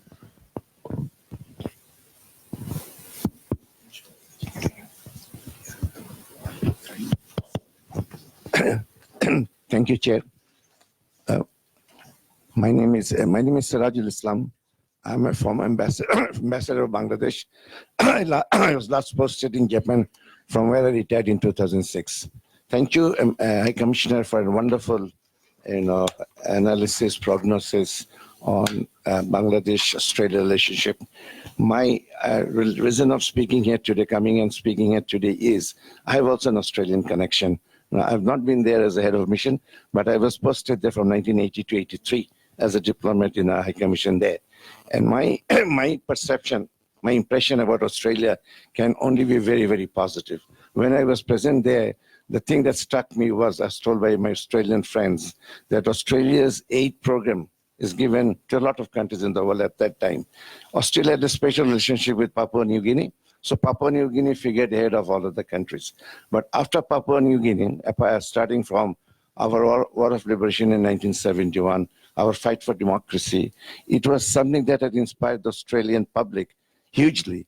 And they came behind us from 1972 after they recognized in a very big way. It was primarily they came here because there was a country that had stood up against the might of the world at that time. Because if you remember, if you recollect what happened in 71, it was, from this point of view of the government, it was the world against us. We fought against that and won. It was basically because of our love for democracy. And if I remember up to 1982-83, I was there. And the main reason why Australia stood behind us was because of the issues that we valued in 1971. democracy, human rights, voting rights, this, that, and the other. We have, been grateful to Australia. We should be grateful because the other aspect, as I was talking to the High Commissioner before the start of this seminar, is the quality of Australian aid. Every cent that Australians spend in Bangladesh has been spent like Japan, quality aid. They did not sell their products here. They gave us aid that went specifically to issues of development, issues for which our people laid down their lives in 71. Now, we spoke a lot about Rohingya. Like Rohingya is Bangladesh, Bangladesh is Rohingya. I accept that Rohingya is a huge issue. Rohingya is an issue with the potential to take us down. But there's a bigger issue in Bangladesh, the issue for which we became independent in 1971. The reason why Australia came to Bangladesh, the reason why Australia stood behind us is on issues of democracy. You gave us 3 Ps, High Commissioner. 1 P is the potentials. I forgot the 2nd P. The 3rd P was people to people. Yes, we are worried about the Rohingyas. But what about me? What about people like me across the table? The basis of 71, the basis of our existence, the basis where we fought, where millions laid down their lives, was for the power of the vote. We don't have that now anymore. We have not voted. None of us across the table has voted in the last election. And that is what is happening in Bangladesh. So, High Commissioner, doesn't matter the quality of aid that's passed. Everything Bangladesh can be saved if democracy is saved in Bangladesh. So instead of talking about the Rohingyas, of course we are with the Rohingyas because Rohingyas can also take us down. But faster than the Rohingyas, it is the lack of democracy. The way we are, 10 months almost, if it is December, this is October, almost 10 months. We have been voterless. And now we are seeing the reflections of being voterless. Suddenly we wake up and we see the casinos. We see the corruption in universities. We see all around us. The reason why this is all around us, because we have forgotten 71. We have forgotten the millions who laid down their lives. Here we are, so much of heart for the Rohingyas. Good. But what about heart for the people of Bangladesh? Who are running from pillar to post because the democratic right has been taken away from them. So I am appealing to you, High Commissioner, because your country was at the forefront. Unfortunately, I would not like to name countries. Our best friends on the Rohingya issue have gone against us. And on the Rohingya issue, since we seem to be all heart for the Rohingyas, let me add my heart to the Rohingyas. I have written quite a few articles. When the Indians and the Chinese go against us on the Rohingyas, as Mr. Shamsher Mobin Chaudhry has said, I don't think he named the country, but one country voted against us for Myanmar, 26th at the Human Rights Commission. And if that country votes against us for Myanmar, it is useless for us to talk about the Rohingyas. Absolutely useless. It's a wastage of time. Because, the document we signed, an agreement with Myanmar in 2017, was not even worth the paper on which it was signed. We all know. So why are you pretending about the Rohingyas? The Burmese, the Myanmar military, has promised to themselves, to their God, come in a few years down the road, there will not be any Rohingyas in Myanmar. And Bangladesh will have to take them. And the danger about Bangladesh is if you take the Rohingyas, it's 1 million. Very soon there will be 1.5. And they're breeding. Since they came in 2017, Rohingya women have given birth to 200,000 new babies, Rohingya babies. So this is something we should talk about. They are not going back. And the countries that are telling us they will go back, they are just talking for the sake of talking. They know they're not going back. Thank you very much. Very good. The last question on this cluster will be from Mr. Inayatullah Khan. And the next cluster will take up Tawhid Hussain, Shayan Khan, and Dr. Faizul Islam Chaudhry. Thank you, Mr. Khan. Julia, first of all, I would like to thank you for such an eloquent presentation. You did mention about harvesting blue economy. And I just wanted to know, do you have any specific ideas about a partnership between Bangladesh and Australia on this blue economy, if anything is specific? Is that part of this cluster? Yeah. You have special privileges. No, there are 3, and then we have another 3 in the last. Okay. Can I just start with that last question, Anna, because I think I can respond quickly. As I mentioned before to the previous questioner about the opportunities for collaboration on blue economy, I don't think we've all landed in a place where we know exactly what the specific opportunities are and how to go about harvesting them. I think we have to do some research, and we have this new hub in Perth that will be the foundation institution to look at that. I think we know the sorts of things that are worth pursuing, but I think we then need to think about how to do that, whether that be via aspects of various development programs that countries have with IORA member states, or whether it's through private sector engagement, or the best way of actually harvesting those benefits. But I think initially we're looking at what's the scope and what are the possibilities, and that's the stage we're at now. We know the sort of things, marine aquaculture, but what specifically is worth doing? So yes, we're open to that, and we're also open to having a very research and evidence-based approach to these things. So that's that question.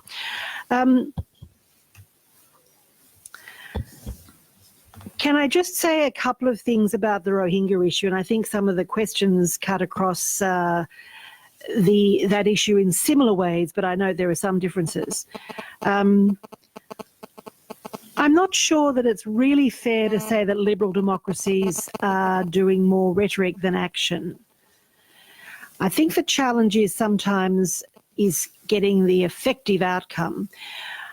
Can I just say there are many, many things that are being done in many different ways to address the issue of the conditions in Myanmar and the prospects of repatriation or return for the Rohingya.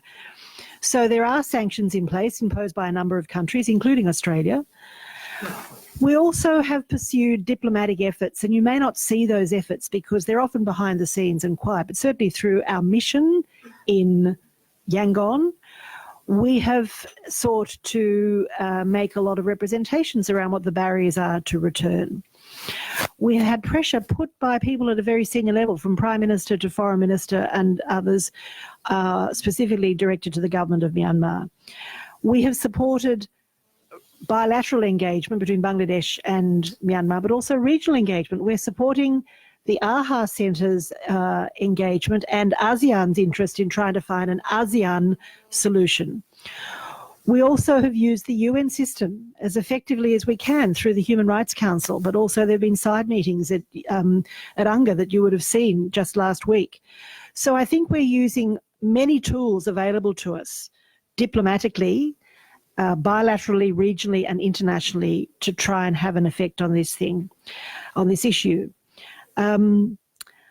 Just on the circumstances of Rohingya, the international community, especially Australia, is acutely aware of the risks of having a large number of people staying for a long time with nothing to do. We recognise the risk of radicalisation.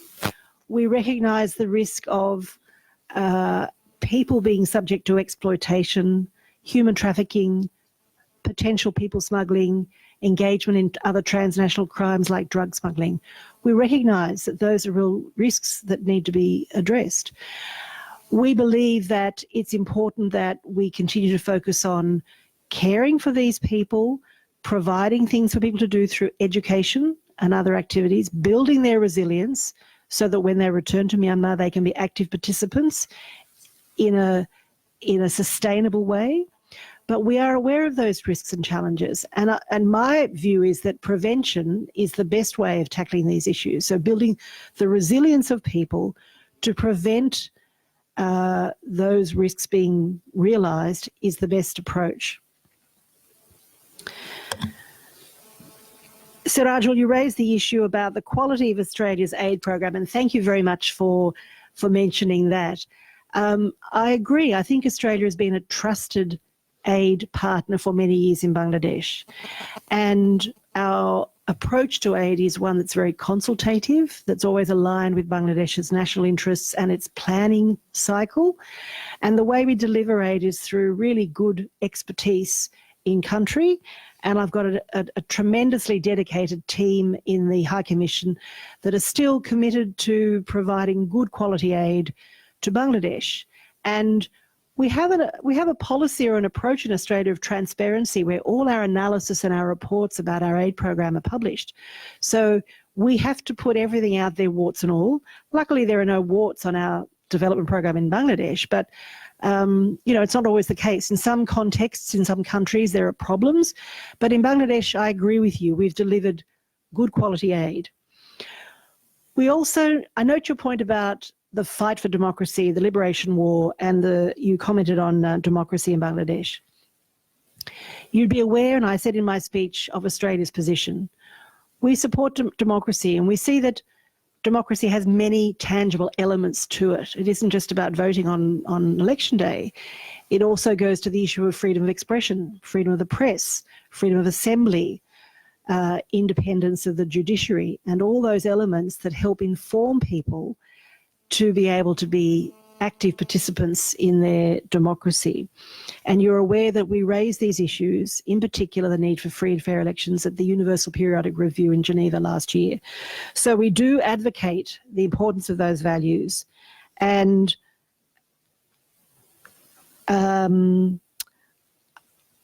think I could also perhaps share with you that in aspects of our aid program, we also look at building capability of people to be advocates and representatives of their communities in order that they can participate in the democracy.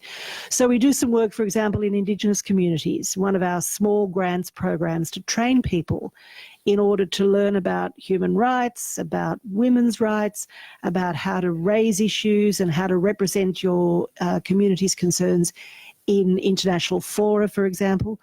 We do try and build through our aid program some capability that enable people that may be underprivileged or disadvantaged or even feel that they don't have a voice in order to build their capacity to participate in the democracy. What haven't I answered? Well, I think you have covered most things, right? Okay. Yes. If I can just say one thing about Rohingya and repatriation.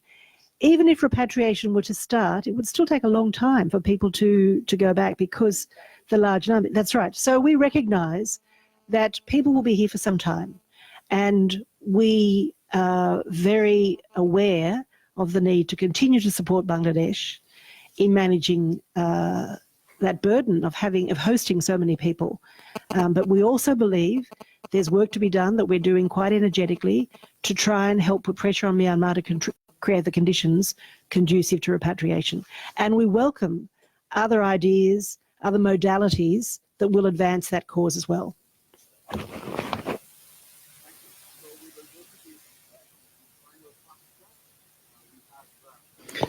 We have 4 now. I mean, of course, the list is closed.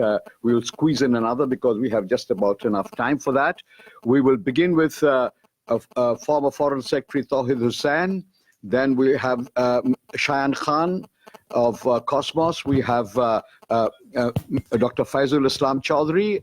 And finally, Nabila, UNB. So, Tawhid. Thank you, sir. Hi, Commissioner Julia. I was Foreign Secretary when Dr. Iftikhar Chaudhry was actually the advisor for Foreign Affairs. And of course, 6 months beyond that time I was there.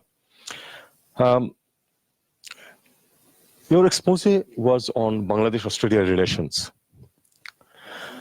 But you have noted that except Inayatullah Khan, each and everyone who spoke here, one of the main focus was the Rohingya issue.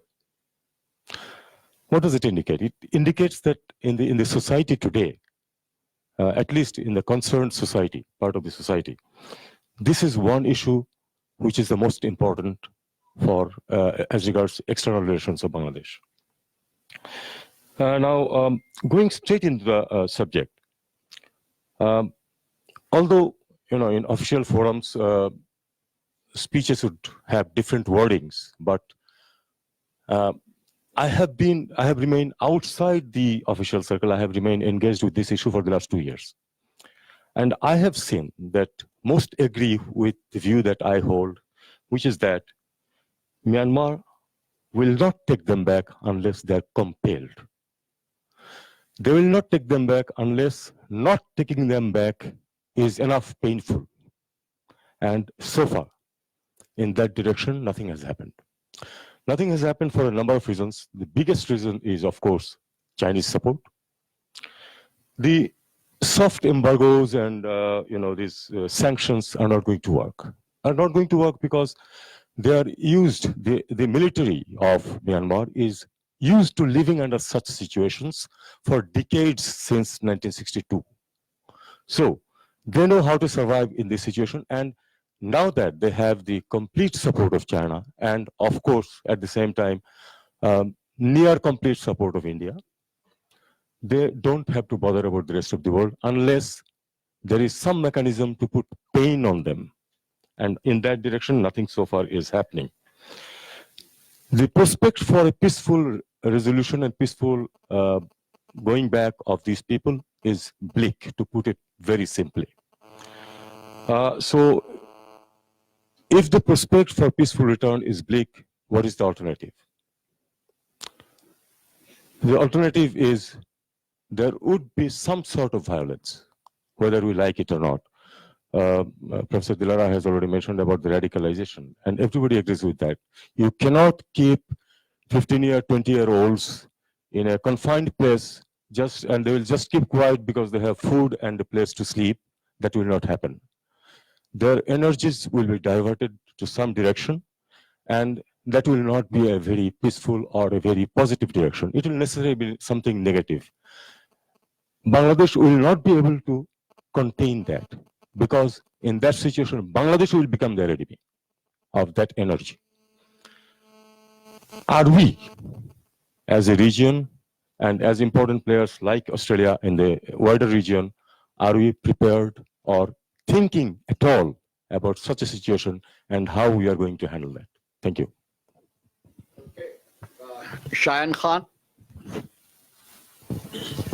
Right. Thank you to the chair, and I'd also like to thank the High Commissioner for her very comprehensive presentation.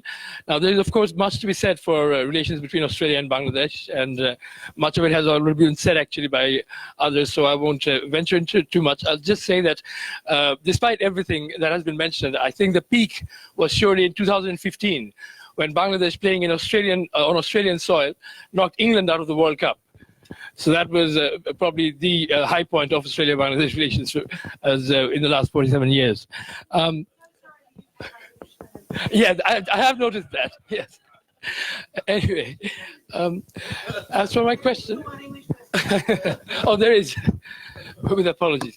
But as for my question, I'd just like to return to the Rohingya issue, although I do agree with Ambassador Shazul Islam that it is sort of monopolizing our foreign policy to an extent that it shouldn't be, or at least in my opinion. When we go to China, when we go to any foreign country these days, it seems the main agenda is the Rohingya issue. But a refugee issue should not be a country's main foreign policy agenda, ideally.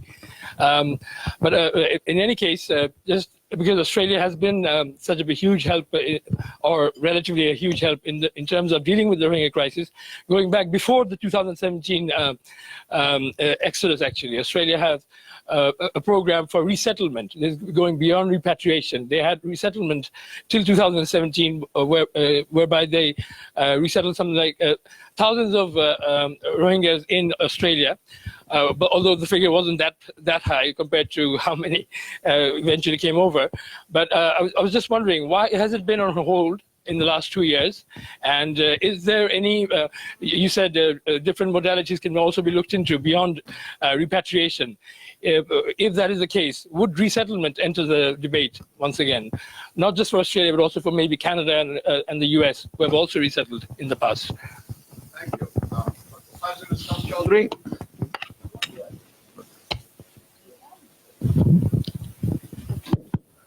Thanks, Mrs. Julian Niblet. My question, yes, first I congratulate High Commissioner of Australian People's Republic of Bangladesh for her vivid elaboration, deliberation of the different components of the relationships between Bangladesh and Australia. If I will say this relationship A to I relation, starting from A ending to I. There is in between absence of one component of H. Here it didn't describe about health issue. What about the transfer of any medical education side? What is about the transference of any health technology side or training side? This one. And lastly, I will say something about prognosis. Prognosis for the future. The prognosis is not, prognosis means momentum of the relationship in future. Prognosis is not bad, prognosis is good, but prognosis will be excellent if they seriously deal the Rohingya issue.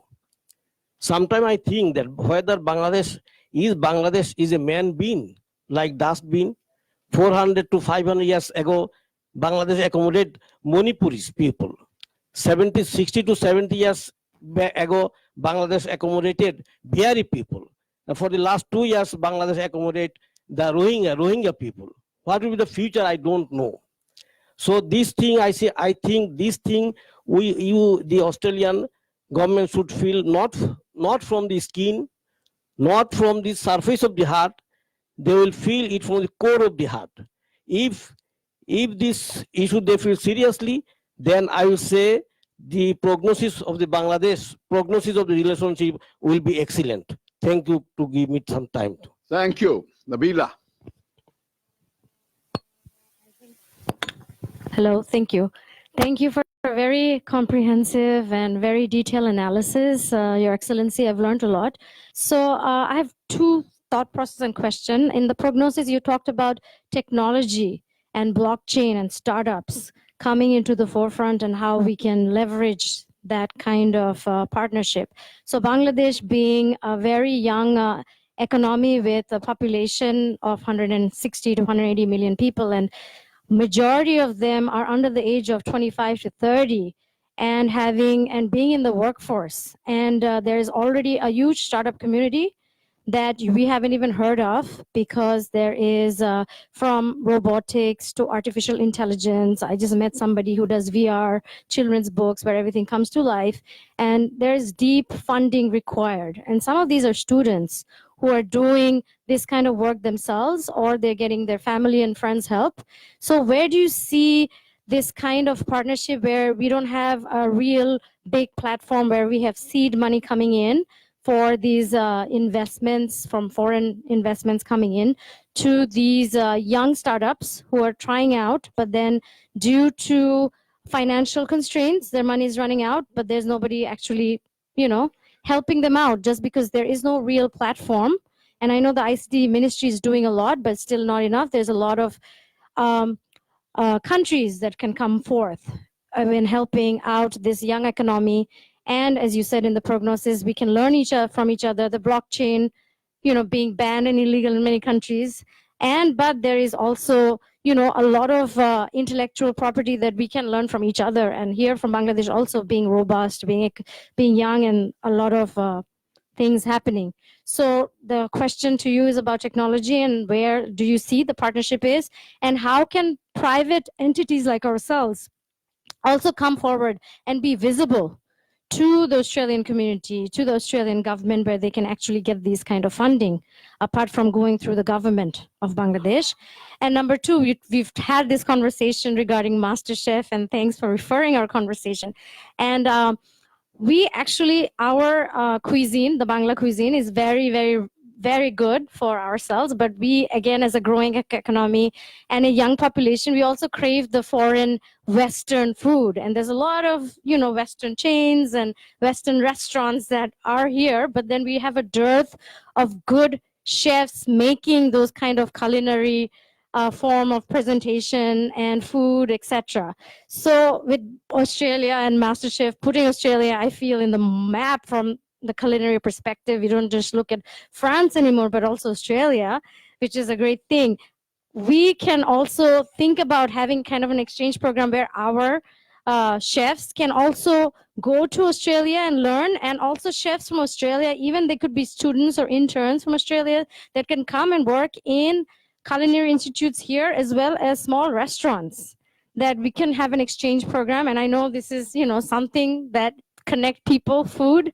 And we can also think about something from that angle. I know we haven't discussed this, but it's just something that is very close to my heart because we're all foodies, and I actually have a restaurant, and we actually look for good, food and chefs. So this is something that is close to my heart, and I leave it up to you. Thank you. Thank you. Your floor is all yours.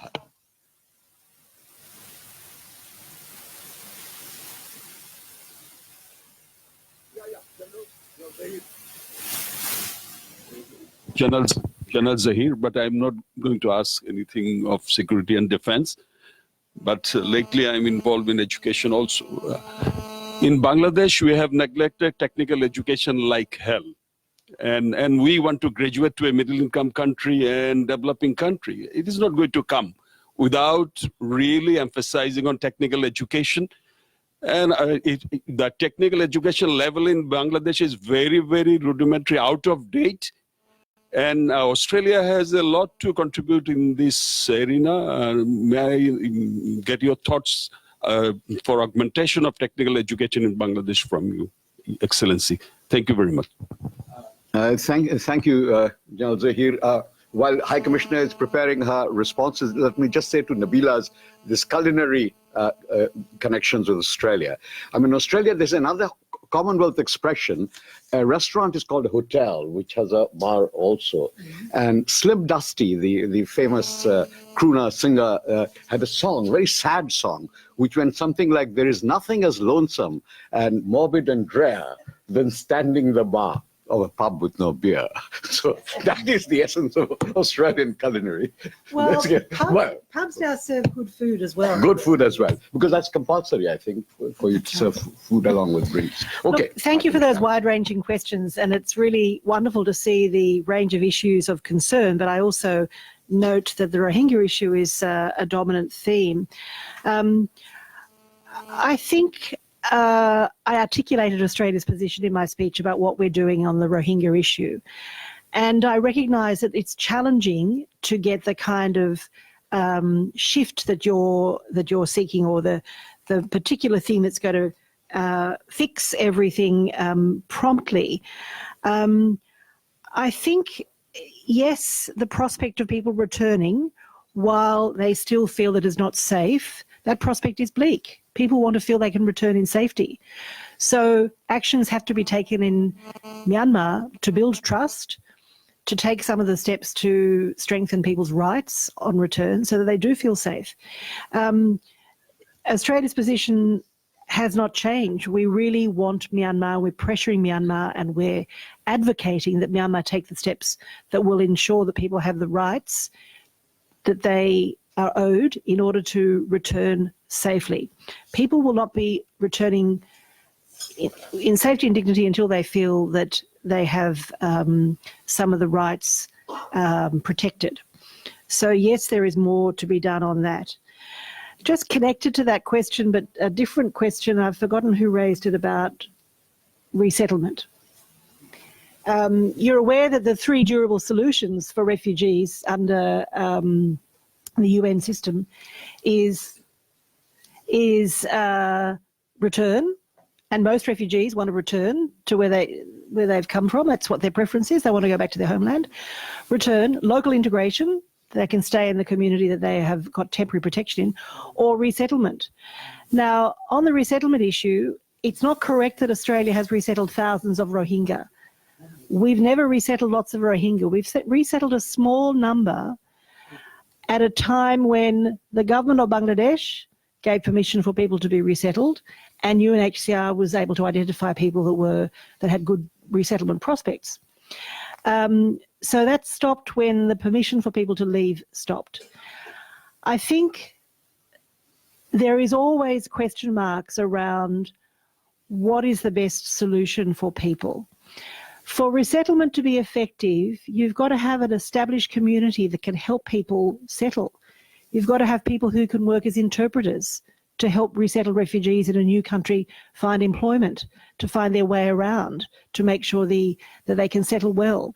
So you need an established community already, and when you have a very small community, that makes a newly resettled community have more challenges.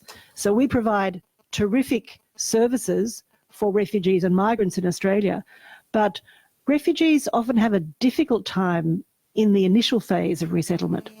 So you've got to make sure the conditions are right. Secondly, there has been a lot of pressure on resettlement for many other refugee communities around the world in the last few years, and you've seen the outflow from different countries, including Syria. So Australia has increased its refugee intake to take account of the large numbers of Syrians. The climate may not be right for resettlement as an option, because basically the people that I've spoken to in the camps want to return. They want to go back to their homeland. They're wanting to return in safety.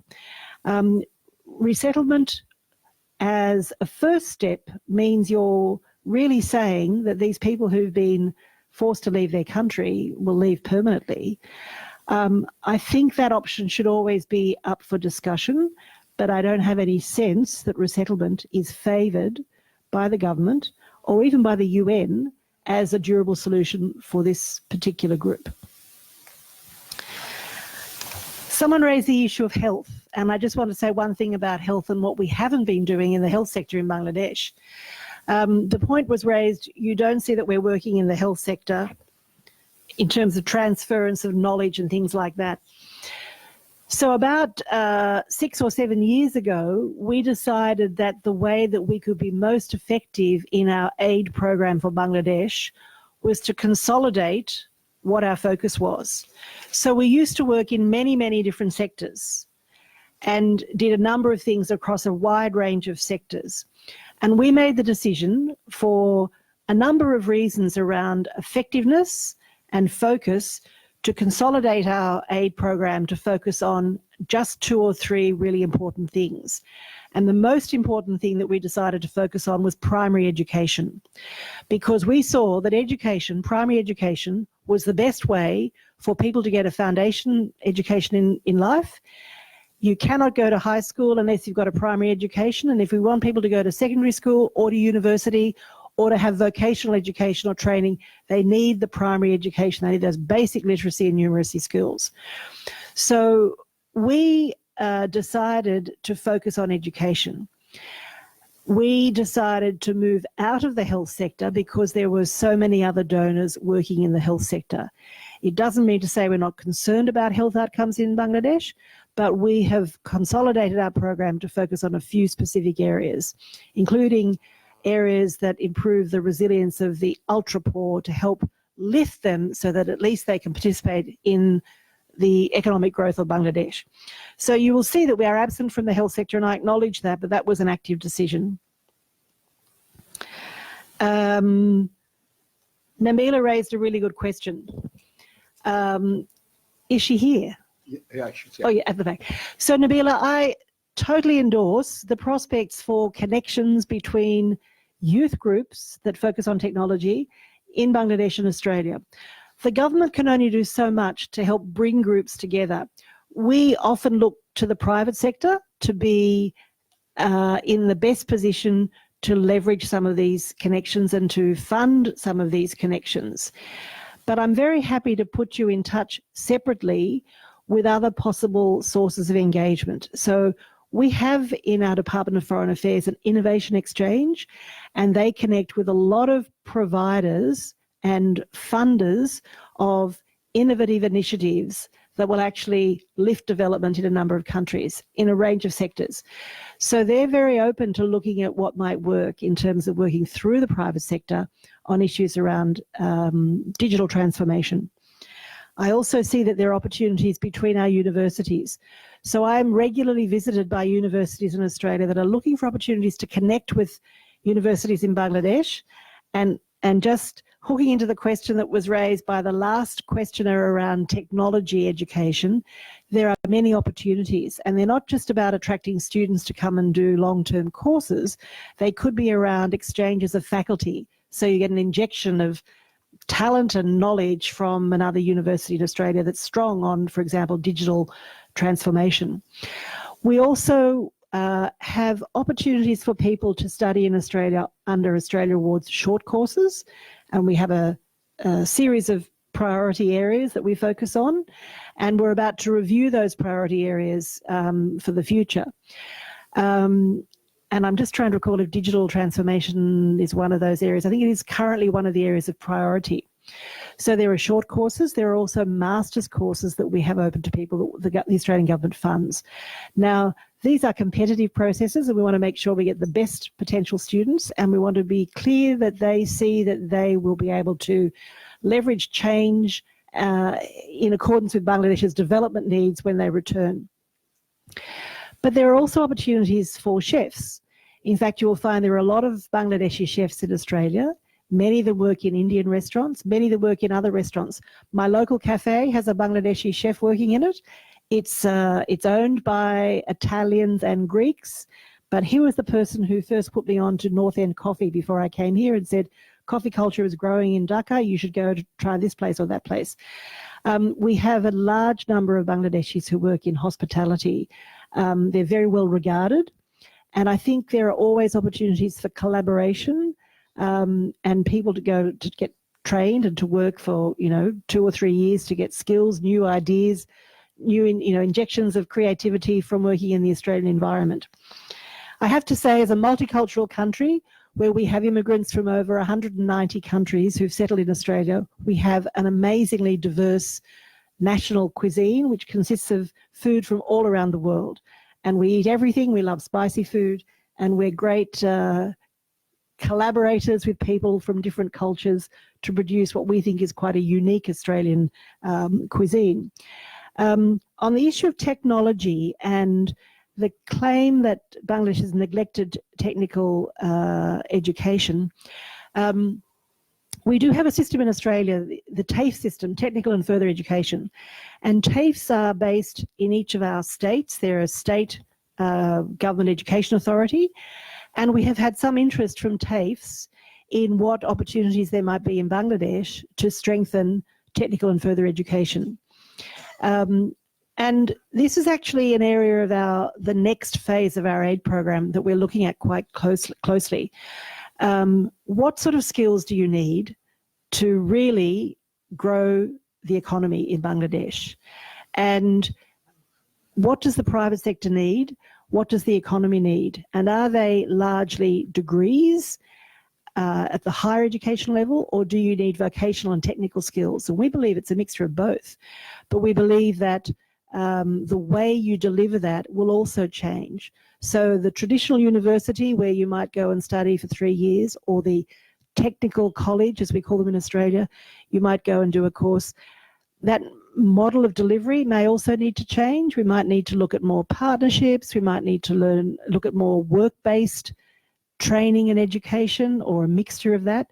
So I think the models of technical education are going to change as technology changes as well. And we also see a proliferation of online courses now in many, many subjects. It used to be a tradesperson in Australia, you would learn on the job, often at your father's knees or at a family business. That's how you learned. We moved into a system whereby it was academic based and on the job experience. But I think the way of learning technical education, the way of doing that will change over time as technology evolves as well. So we are interested in how can we help? What do we have to offer? Those of you who've lived in Australia would be familiar with the TAFE system. It's very well regarded, and we have a lot of expertise. And we recognise that technical education is really vital for Bangladesh's development. I hope that's helpful. All right, thank you very much.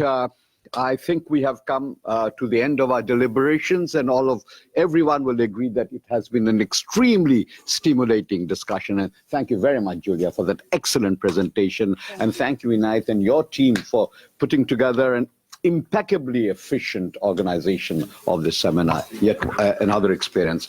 Anyway, the discussions were, of course, very fruitful. I think we began with a tour d'horizon of global issues, went to bilateral issues, gamut of bilateral relations with Australia, Prognosis, and also some very theoretical discussions, I think, very interesting on refugee issues. Those of you who read the magazine Courier will see Courier is a Cosmos magazine. A couple of issues down the line, Chan, there will be a piece on something that we haven't talked about really, though we've spoken of the refugee problems. We haven't spoken of domestic politics in Myanmar. So I've done a piece, I hope you'll have the time to read it, on domestic politics in Myanmar and what is to expect in the elections, forthcoming elections in 2020. One great danger, perhaps, and I want to flag this with you, is the senior general, who's one of those who has been sanctioned, could be a potential candidate for presidency, and given the fact that 3/4 of the parliament, the president is elected by the parliament, and 2/3 of the parliament is from the military, there is a chance, should he run, possibility of all of us going back to square one with regard to politics of Myanmar. Anyway, I think I will hand over to the MC for some announcements, but before that, I want to say that you mentioned pragmatic. There was a very pragmatic, P for pragmatic, right? Pragmatic Greek philosopher Epictetus, who said that if I'm to die, I shall die. If I'm not to die now, then I shall have lunch, because the hour of lunch is come. Thank you. Okay. Yes, thank you everybody for your presence. Thank you, honored guests. So I would Nashita, please come. We have a little token of appreciation to our honored panelists. Anadbhai?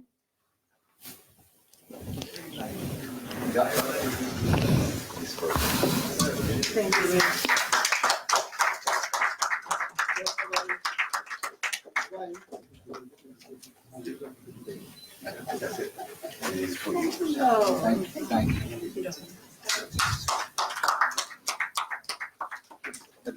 Thank you. And now lunch is going to be served on the 13th floor. So we have our team who will take you upstairs. Thank you. Thank you. Thank you, Nabila.